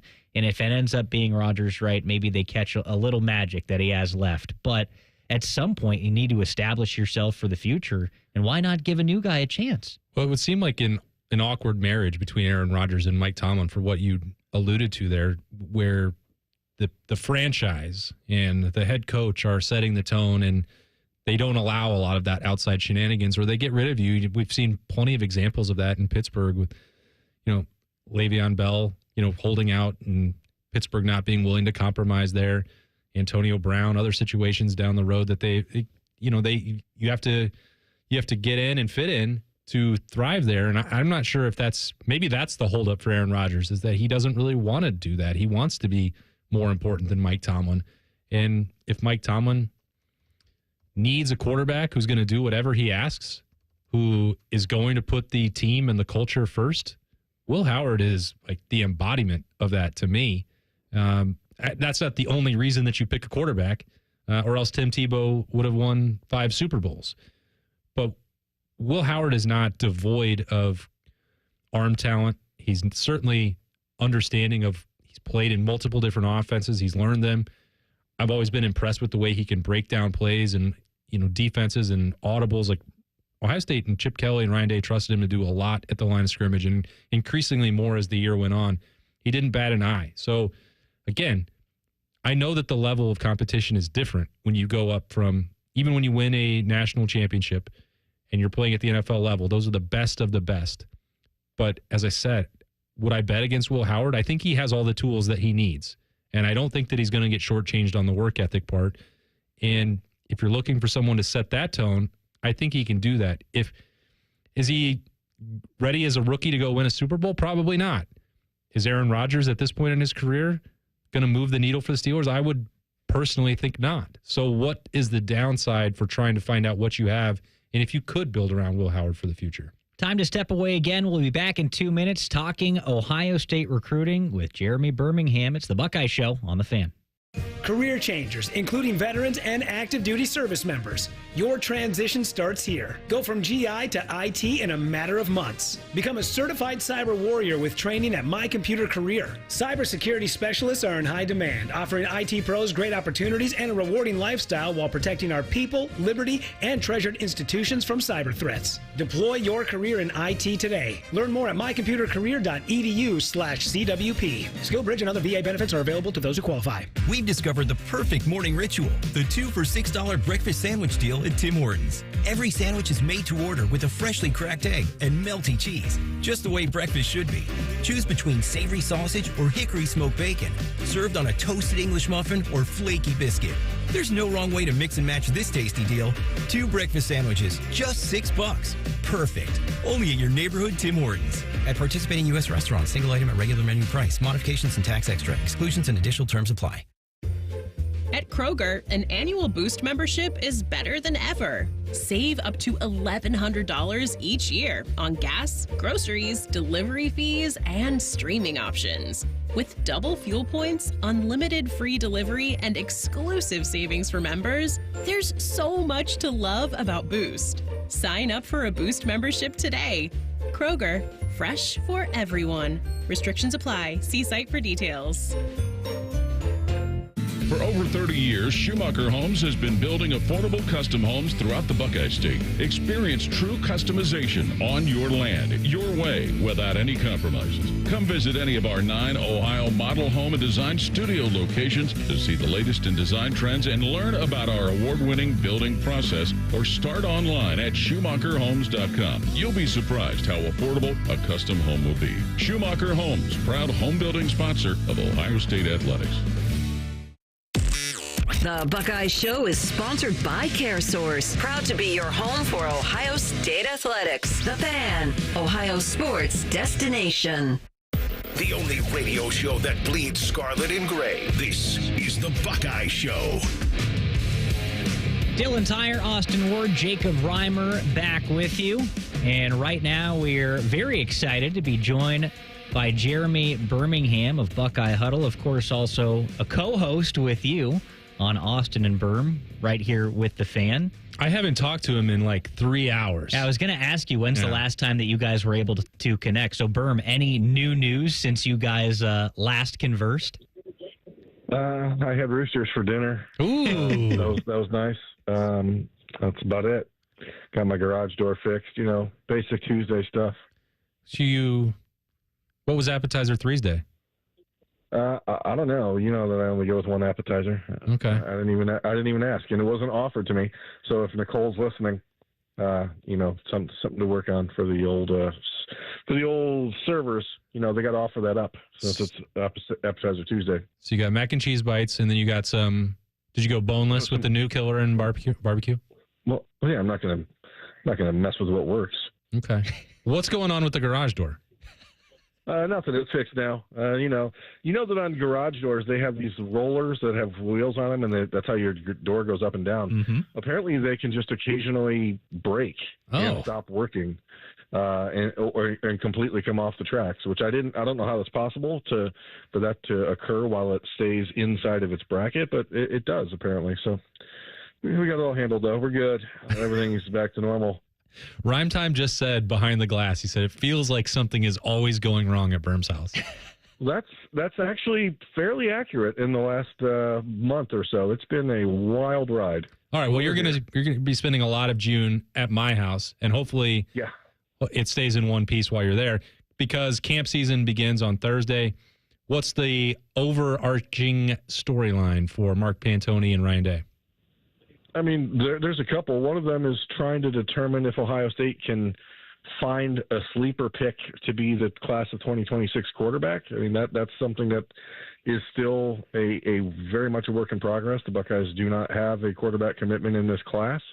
And so they're going to see who they can get into town and get worked out to see if they can find a guy that maybe surprises them. We will see Brady Edmonds, the Ohio State 2027 quarterback commitment from California. He'll be back in town on Thursday, and he'll also be at camp on Monday. So a 5-day visit for him and his family, including his younger brother, who's a tight end in the class of 2029 that's going to get some run. So that's a player Ohio State fans might need to know about, since Brady and his family are originally from Cleveland. But the real rub is just making sure that Ohio State gets a chance to find a quarterback in the class of 2026, and then start really putting the pieces together for 2027 and 28 around Ohio.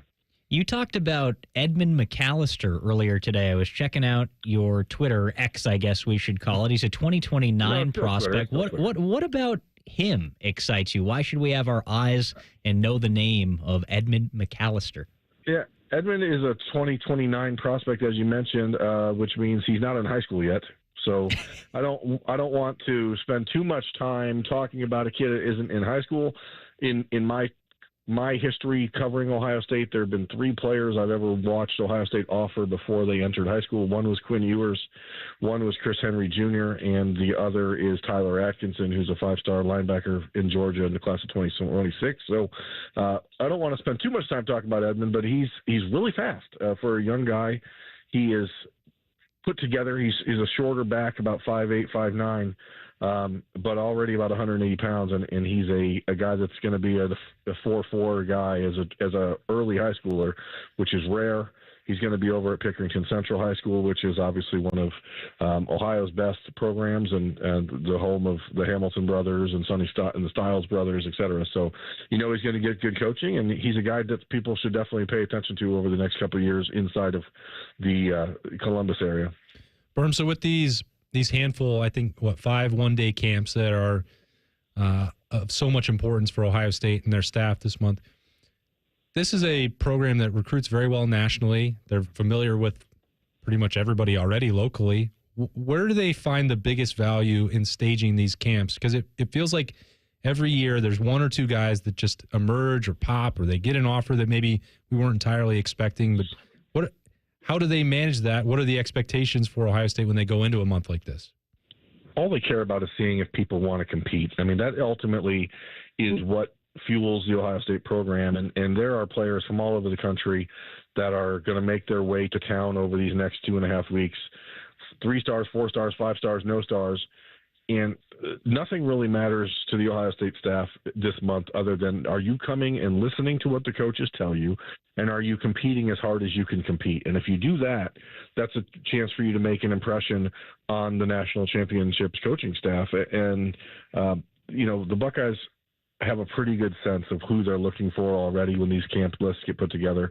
It's rare that someone shows up and surprises them, but when it does happen, like we saw last year with Bob Penn Miller, for example, he's a guy from, Lexington, Ohio area, Ontario High School, who you were surprised by because he was just a big, tall athlete. And then he showed up and ran a 4.4 and opened Brian Hartline's eyes and got an offer from Ohio State 2 weeks later. So those stories are rare, but it is a reminder that you can still do that if you're a high school athlete and you're playing at a smaller school. Like, this is a chance to step up and be seen by the big boys.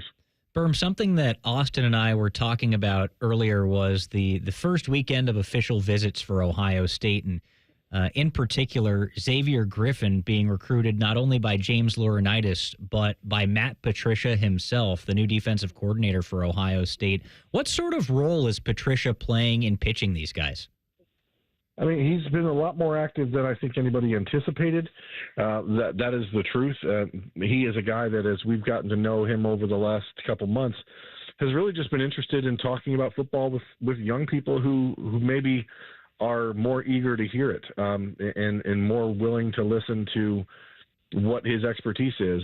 And he's been very involved with the linebackers, especially, as you mentioned, Xavier Griffin, just getting those guys to be aware that the defense is changing. We haven't seen much in the way that the defense is actually changing in Columbus, but with Matt Patricia, with James Laurinaitis, there is going to be a different focus for the linebackers this year, and they're just trying to make sure that these kids know it because they haven't seen it. It really wasn't on film in the spring. We didn't see much at all in the in spring game from Ohio State as far as the defensive changes. So they're spending a lot of time in the film room, a lot of time showing what Matt Patricia did in the NFL and showing highlights and video and ideas of what Arvell Reese and Sonny Styles are going to do in order to move that forward. You said on Friday on The Beat, which is now on the Fans YouTube channel and the 10 TV Plus app, that, yes, Matt Patricia and James Laurinaitis were being able to take this swing with Xavier Griffin. They were going to give this weekend their best shot, but it may still be an uphill battle, dealing with some of these SEC programs and their reputation and maybe whatever else they had to offer. I don't know how much you heard about the visit itself, but I'm guessing it's a lot more than I did. Did it go? Is there a better chance that Ohio State could win this battle than you thought going in on Friday? Yeah, I mean, I think better is a fair term. I would say that it's Ohio State's belief is that it's a 3-team race between Ohio State, Alabama, and Texas. Those other official visits are upcoming, and Xavier's mother is from Alabama. That's where we've seen some crystal ball, future cast, whatever you want to call them, predictions coming in over the last week or so. But certainly Ohio State's in the mix here. He wouldn't be visiting otherwise. He wouldn't have made it a point to get back to Ohio State after he reopened his commitment after decommitting from USC. And both Xavier and his mother told me initially that one of the primary reasons why he didn't give Ohio State more of a look over the last year was because the defense under Jim Knowles really didn't fit his style of play. And as soon as Matt Patricia took over, the interest went back up because he'd always maintained his relationship with James Laurinaitis. But the Buckeyes are in it, but they're also not in a desperate mood because they have Sincere Johnson in the state of Ohio, who's a high priority linebacker. They have C.J. Santa from Columbus committed, and then they're still very much in the mix for the number 1 ranked linebacker in the country, Tyler Atkinson, who I mentioned earlier. So they've got some flexibility, but Xavier Griffin is going to be a superstar somewhere, and Ohio State is very much in that 3-team conversation. Tremendous insight. I learned a lot right there. Berm, thanks for stopping by. I appreciate it. Glad to do it. All right. No problem. All right. That's Jeremy Birmingham of Buckeye Huddle, of course, a co-host of Austin and Berm right here on The Fan. I got to tell you, Austin, when he was talking about roosters, my fiance texted me and said, man, I think I want roosters now. Well, that's part of the appeal. It's a fun, casual joint, and there's no better day than going on a Tuesday for a little appetizer Threes Day action. I don't know what it is. Berm's only going to get mac and cheese bites anyway. But yeah, I mean, I don't know what your local Rooster spot is, but you can't go wrong with any of them. How hot are the nuclear wings? So Berm orders this, and he says that he tries to cut it with the barbecue. But every time we would be doing our show on Mondays at Roosters, he'd eat, and then he would come in the second half of, he'd be the second segment. Well, he calls it sweating from his eyes, but he's clearly crying. I've never tasted it. It is too much for me. I know my limits. But he loves it, and he loves the spicy food, and he gets the top of the charts there, and he's able to talk, but he's doing so with very moist foreheads and eye sockets. What's your go-to order? Like, are you going hot? Are you going with a dry rub, a barbecue? What are you looking at when you're at Roosters? I like to get a little medium and garlic together. Okay. And I prefer the boneless there at Roosters. I know that the people have strong opinions on both sides of the boneless, bone-in debate. I had some of both last weekend, last time that I had tried Roosters. Again, you just can't go wrong there anywhere, but I've had to, especially after the Awaken 180 change, get a little bit of the salads going. So I've had the red bacon and blue, been going with that a little bit. So I haven't been having as many wings recently, but those salads are good too. Found out that Roosters can make everything. Rhyme time, what do you go to there? I'm very curious. Well, my appetizer, I just go for the nachos. Okay. Ooh, nacho guy. Cheese. I even got that to go a few nights ago because I was just really feeling them. I haven't had them in a minute. But I will typically go with mild flappers. Okay. I'm like a medium guy. I like a little bit of heat with it. I also love like a golden barbecue or a honey barbecue. Carolina really Gold. like that too. Yeah, just delicious. What are flappers? Are those the wings with the arm coming off of them? Yeah, that's the go-to for me. I'll also do boneless. He's sometimes ponying too. up for flappers only. Yeah, interesting. Yeah, just give me the flappers. Why? I don't know. There's something different about them than the drumsticks that appeal to me. Like there's just so much more there, I guess. All right, interesting. All right. We'll call Nicole. We'll get her on the horn. We'll get that set up. All right, we got a. Man, I'm kind of feeling Roosters now, too. You guys made me hungry. Burr made me hungry. All right, we're stepping away one more time. Hashtag Buckeyes coming at you next. It's the Buckeye Show on the Fan. We have so many local shows, I can't fit them in a 10-second promo. So let's just say we're live and local all damn day. The Fan. When you're starting a home improvement project, a few big questions always come up. Who can I trust? Will they be there if something goes wrong? And lastly, how much is this going to cost me? At Newman Roofing, we've been answering those questions for over 30 years. As a family-owned and operated company that takes pride in every aspect of the job, with family members involved in each department of the company, we treat your home like it's our own. That means clear communication, no shortcuts, and a white glove experience from start to finish. And when it comes to cost, we get it. That's why we offer flexible financing options so you can get the quality your home needs at a price that works for your budget. Don't just take our word for it. With over 700 five-star reviews on Google, families across Central Ohio are sharing their Newman Roofing experience. For roofing, siding, and gutter solutions built around family, call Newman Roofing today at 614-NEW-ROOF. That's 614-NEW-ROOF, or visit online at newmanroofing.com. Don't just get a new roof, get a Newman roof. What is dippable and dunkable? And now at Donato's, it's Donato's new chicken dippers. Flavorful boneless chicken breast tenders served up with 7 amazing dipping sauce options, including new garlic parmesan and sweet chili. For a limited time, try new chicken dippers for just $5 on the $5 Pizza Pals menu. More toppings, more flavor, more fun. Donato's. Gotta love more. There's one medical team in Central Ohio skilled enough to care for your favorite Ohio State team, and Buckeyes everywhere. The Ohio State University Wexner Medical Center is your choice for the most highly specialized orthopedic and sports medicine care. Our surgeons, physicians, and physical therapists have access to the most advanced treatments and innovative recovery approaches to get you back in your game. Because on or off the field, our team is your team. The choice for your orthopedic care is clear. It's Kubota Orange Days. From America's #1 selling compact tractor to zero-turn mowers and versatile RTVs, get your perfect match delivered to your door. Now through June 30th, get 0 down, 0% APR for 84 months or up to $3,500 off BX23S tractors. See the details at KubotaOrangeDays.com. Visit BuckeyeKubotaDealers.com to find a dealer near you. Hello, I'm Ross Bjork, Senior Vice President and Eugene Smith Wolf Foundation Endowed Athletics Director at The Ohio State University. In partnership with AEP, Donato's, Kroger, The Ohio State University Wexner Medical Center, Huntington, and 10 TV, Ohio State Athletics strives to inspire the community to make a positive impact on children and families in our great state through the Buckeyes Care Initiative. Show and share your support in the community by using the hashtag BuckeyesCare. How many different ways can you consume morning juice? Let's see. Live on YouTube, live on the Fans HD3, podcast on demand, and on 10 TV Plus. And we'll send by you right to your house. Weekday mornings from 6 to 8. The Fan. Coors Light presents To Chill or Not to Chill. When your friend skips your favorite song on the playlist. End the friendship. Or choose chill because that song lives rent-free in your head anyway. And you're planned ahead by bringing Coors Light to the party. And the sound of that ice-cold can cracking open was music to your ears already. Coors Light. Choose chill. Celebrate responsibly. 2024 Coors Brewing Company, Golden, Colorado. I think I just wrote the song of the summer. Listen. That's just you drinking a Big Gulp from Speedway. And just 89 cents for any size with Speedy Rewards?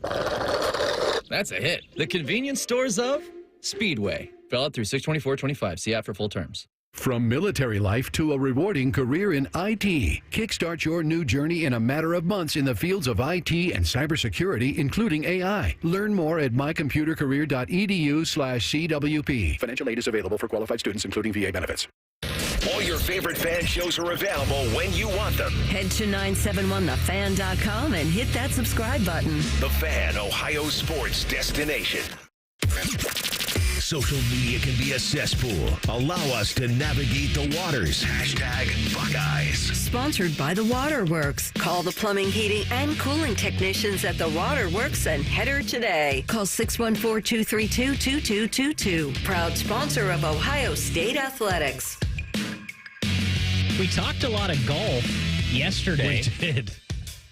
The longest day in golf yesterday. 36 holes of final qualifying for the U.S. Open. Talked about Neil Shipley during this segment. Former Buckeye, the low am at last year's U.S. Open, unfortunately did not qualify to play at a course he used to be a caddy at. Put him in, you cowards. USGA, come on. Seriously. But a former Buckeye did, Max Moldovan. What's this, Reimer? His fourth consecutive U.S. Open that he's qualified for. He shot 5 under par yesterday at Springfield Country Club. So a nice little showing for him and another Buckeye back in the U.S. Open. Yeah, and we sang the praises of Neil Shipley. Had a chance to do a couple of podcasts and have, Maxwell on in the past. Another great guy. I think I talked to him right before the U.S. Open. Maybe it was 2 years ago. It's like your preparation. He doesn't seem fazed by it. Now, he's been there before and he's played high-level golf. He's been in contention and played well at really good college events, and then he's translated that over to the next phase of his career here. It's cool to see that happen. It's like you don't think about Ohio State, even though they are an everything school, like they're not usually associated with high-level golf because we don't generally have the weather to support it. But you've seen opportunities for these guys. You've seen them go to the next level. It was cool to see both Maxwell and Neil Shipley together on that same team for a little bit. So wish him nothing but the best. Good luck for him in the U.S. Open. Rest in peace as well to football legend, Buckeye legend, Jim Marshall, one of the Purple People Eaters for the Minnesota Vikings, a member of the 1957 National Championship team for Ohio State, and then an All-American in 1958. So never good to hear of a former Buckeye and NFL great passing like that, but a great life and a great career. Yeah, thoughts certainly go to the family there. And, when you're looking for a silver lining, that's not the way to put it. But, sometimes these guys that live such long lives and when they pass, you get a reminder of how great they were and the impact that they make. I wasn't really aware of Jim Marshall's, community service and the charity events that he was part of. So, that legacy will outlive him. That's the goal for all these guys. But also you get a reminder of what they accomplished when they were at Ohio State. They're not front of mind, especially when they're all the way back in the 1957 team. Their name doesn't roll off the lips. You don't think about them as all-decade team here, or where do they fit in the all-century team. And then you see something just like crazy. Like this guy played 270 consecutive games for the Minnesota Vikings. It's like that is unheard of. I mean, that was the streak until Brett Favre broke it. So, you want the best for the family. You hope that they're able to get through this time, but and remember the bright spots. But sometimes, from those of us on the outside that aren't part of that and aren't as familiar with the on-field and off-field legacy, you at least get a reminder of that when they pass, and you hope that the family is able to grab onto that in these days ahead. I think 57-58 might make him a Buckeye teammate of a very distant relative of mine, Jim Tyrer, who was an All-American offensive lineman at Ohio State and a Pro Bowler and All-Pro in the NFL.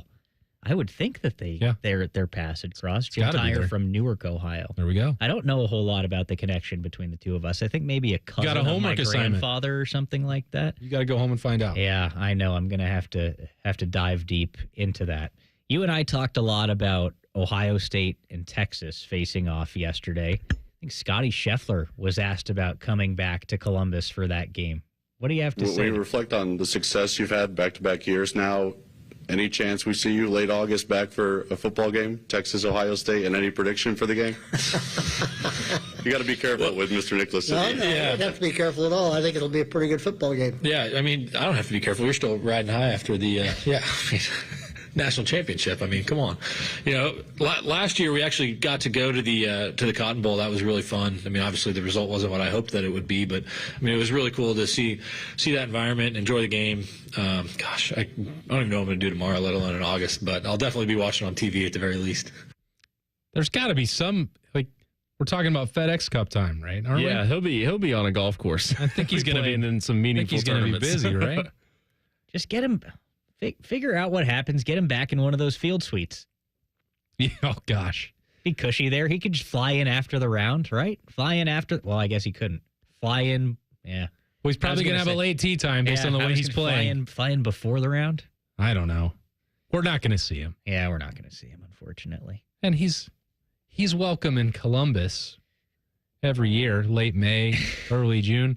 You're not going to be able to just not roll out the red carpet for a Texas fan like Scotty Scheffler in August.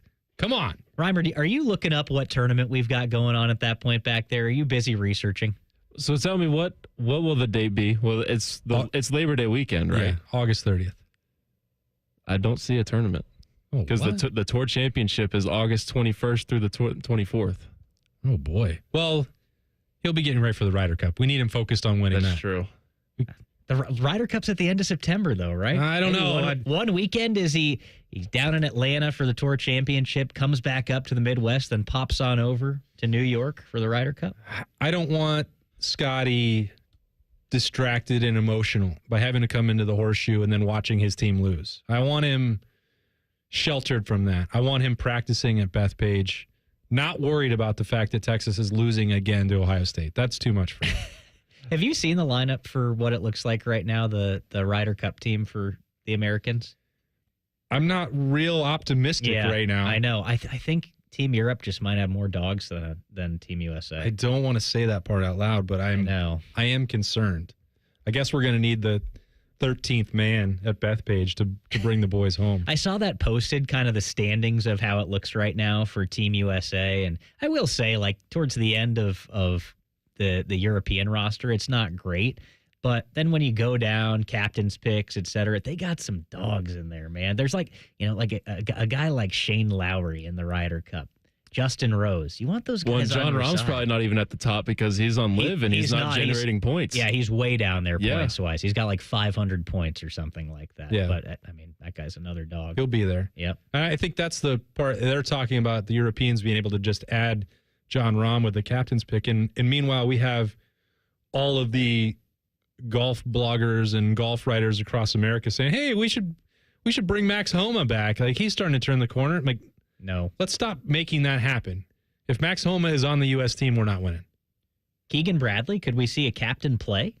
He's playing at a much higher level than Max Homa. He's playing pretty good. What is he? Did he leave town 15th, I think, in the standings? He's right 15th or 16th. Yeah. He's right there knocking on the door. Ben Griffin in the conversation now as well. He's played some really good golf this season. Yeah, looking good with those shades. He does. Keegan is 16th right now. I wouldn't be mad if he played. He'll bring a lot of energy and emotion, that's for sure. 100%. 100%. More than Zach Johnson. That's not exactly the highest bar to clear, is it? The bar is on the floor with that one, I think. Let's put Neil Shipley on the team. 100%. Let's go. Big boat in the Ryder Cup. Yes, I am on board with that. Great idea. Problem solved. Absolutely fantastic idea. Well, I know we got a little off track right there. We did a little bit. But we started the segment with golf, right? I think that's been the theme of our 2 days together on the Buckeye Show. We get easily distracted by golf talk. It's golf season. We like it. Yeah. We want some more of it. My friend Jeff Pavlino's like, he's like, can you play golf on Friday at 12:30? So that's putting it a little close. I got to hang out with Rhyme Time, Buckeye Show at 6 p.m. I don't know if I can swing it. I hate to break it to you, I won't be here. No! All right, guys, that about does it for us. It was great to be back with you for another edition of the Buckeye Show. We've got Reds-Brewers coverage. It's 2-0 Brewers in the top of the fourth inning. It's the Buckeye Show on the Fan.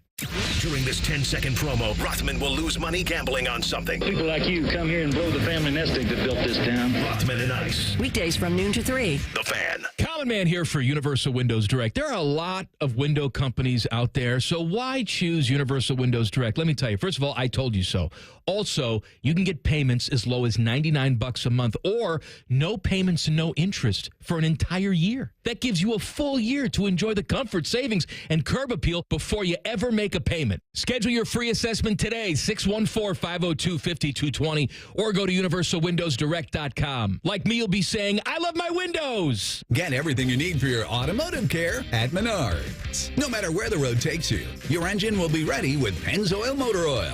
Pennzoil has been pioneering motor oil for 110 years. Pennzoil Full Synthetic Motor Oil provides enhanced engine wear protection and helps prevent sludge and deposit buildups to keep you on the road. Check out all of our Pennzoil products in store and check out our weekly flyer on Menards.com for all the great deals happening now.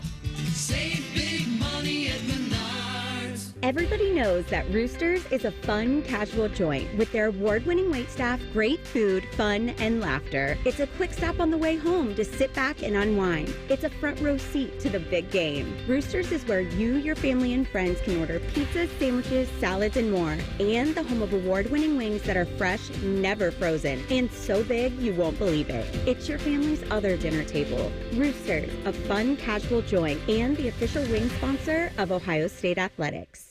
Health insurance companies are expected to carry health benefits, but CareSource does so much more. We look beyond doctors' offices and hospitals to see the challenges that face our members. Then we help them achieve not just better health, but better lives. Along with great benefits, we also help our members find stable jobs, housing, childcare, and rides so they can find greater independence. At CareSource, we're removing barriers. We're improving lives. We're reimagining healthcare. When it comes to your cancer diagnosis, the choice for your care is clear. And when you choose the James at Ohio State, you're opting for care from a highly specialized team dedicated to treating one type of cancer, yours. A team that studies the unique makeup of your disease to develop a personalized treatment plan. You're choosing our region's only comprehensive cancer center designated by the National Cancer Institute. For your cancer care, the choice is clear. The James at Ohio State. The future of recycling is now at Rumpke Waste and Recycling. The recycling leader has opened North America's largest, most technologically advanced recycling center right here in Central Ohio. This one-of-a-kind facility features interactive displays, educational opportunities, and the ability to process over 60 tons of recycled material per hour. Rumpke is committed to recycling and sustainability efforts. And for more than 90 years, Rumpke has worked to make sure the items you place in your recycling bin get used again. Visit Rumpke.com to learn how you can team with Rumpke to put less trash in our landfills and more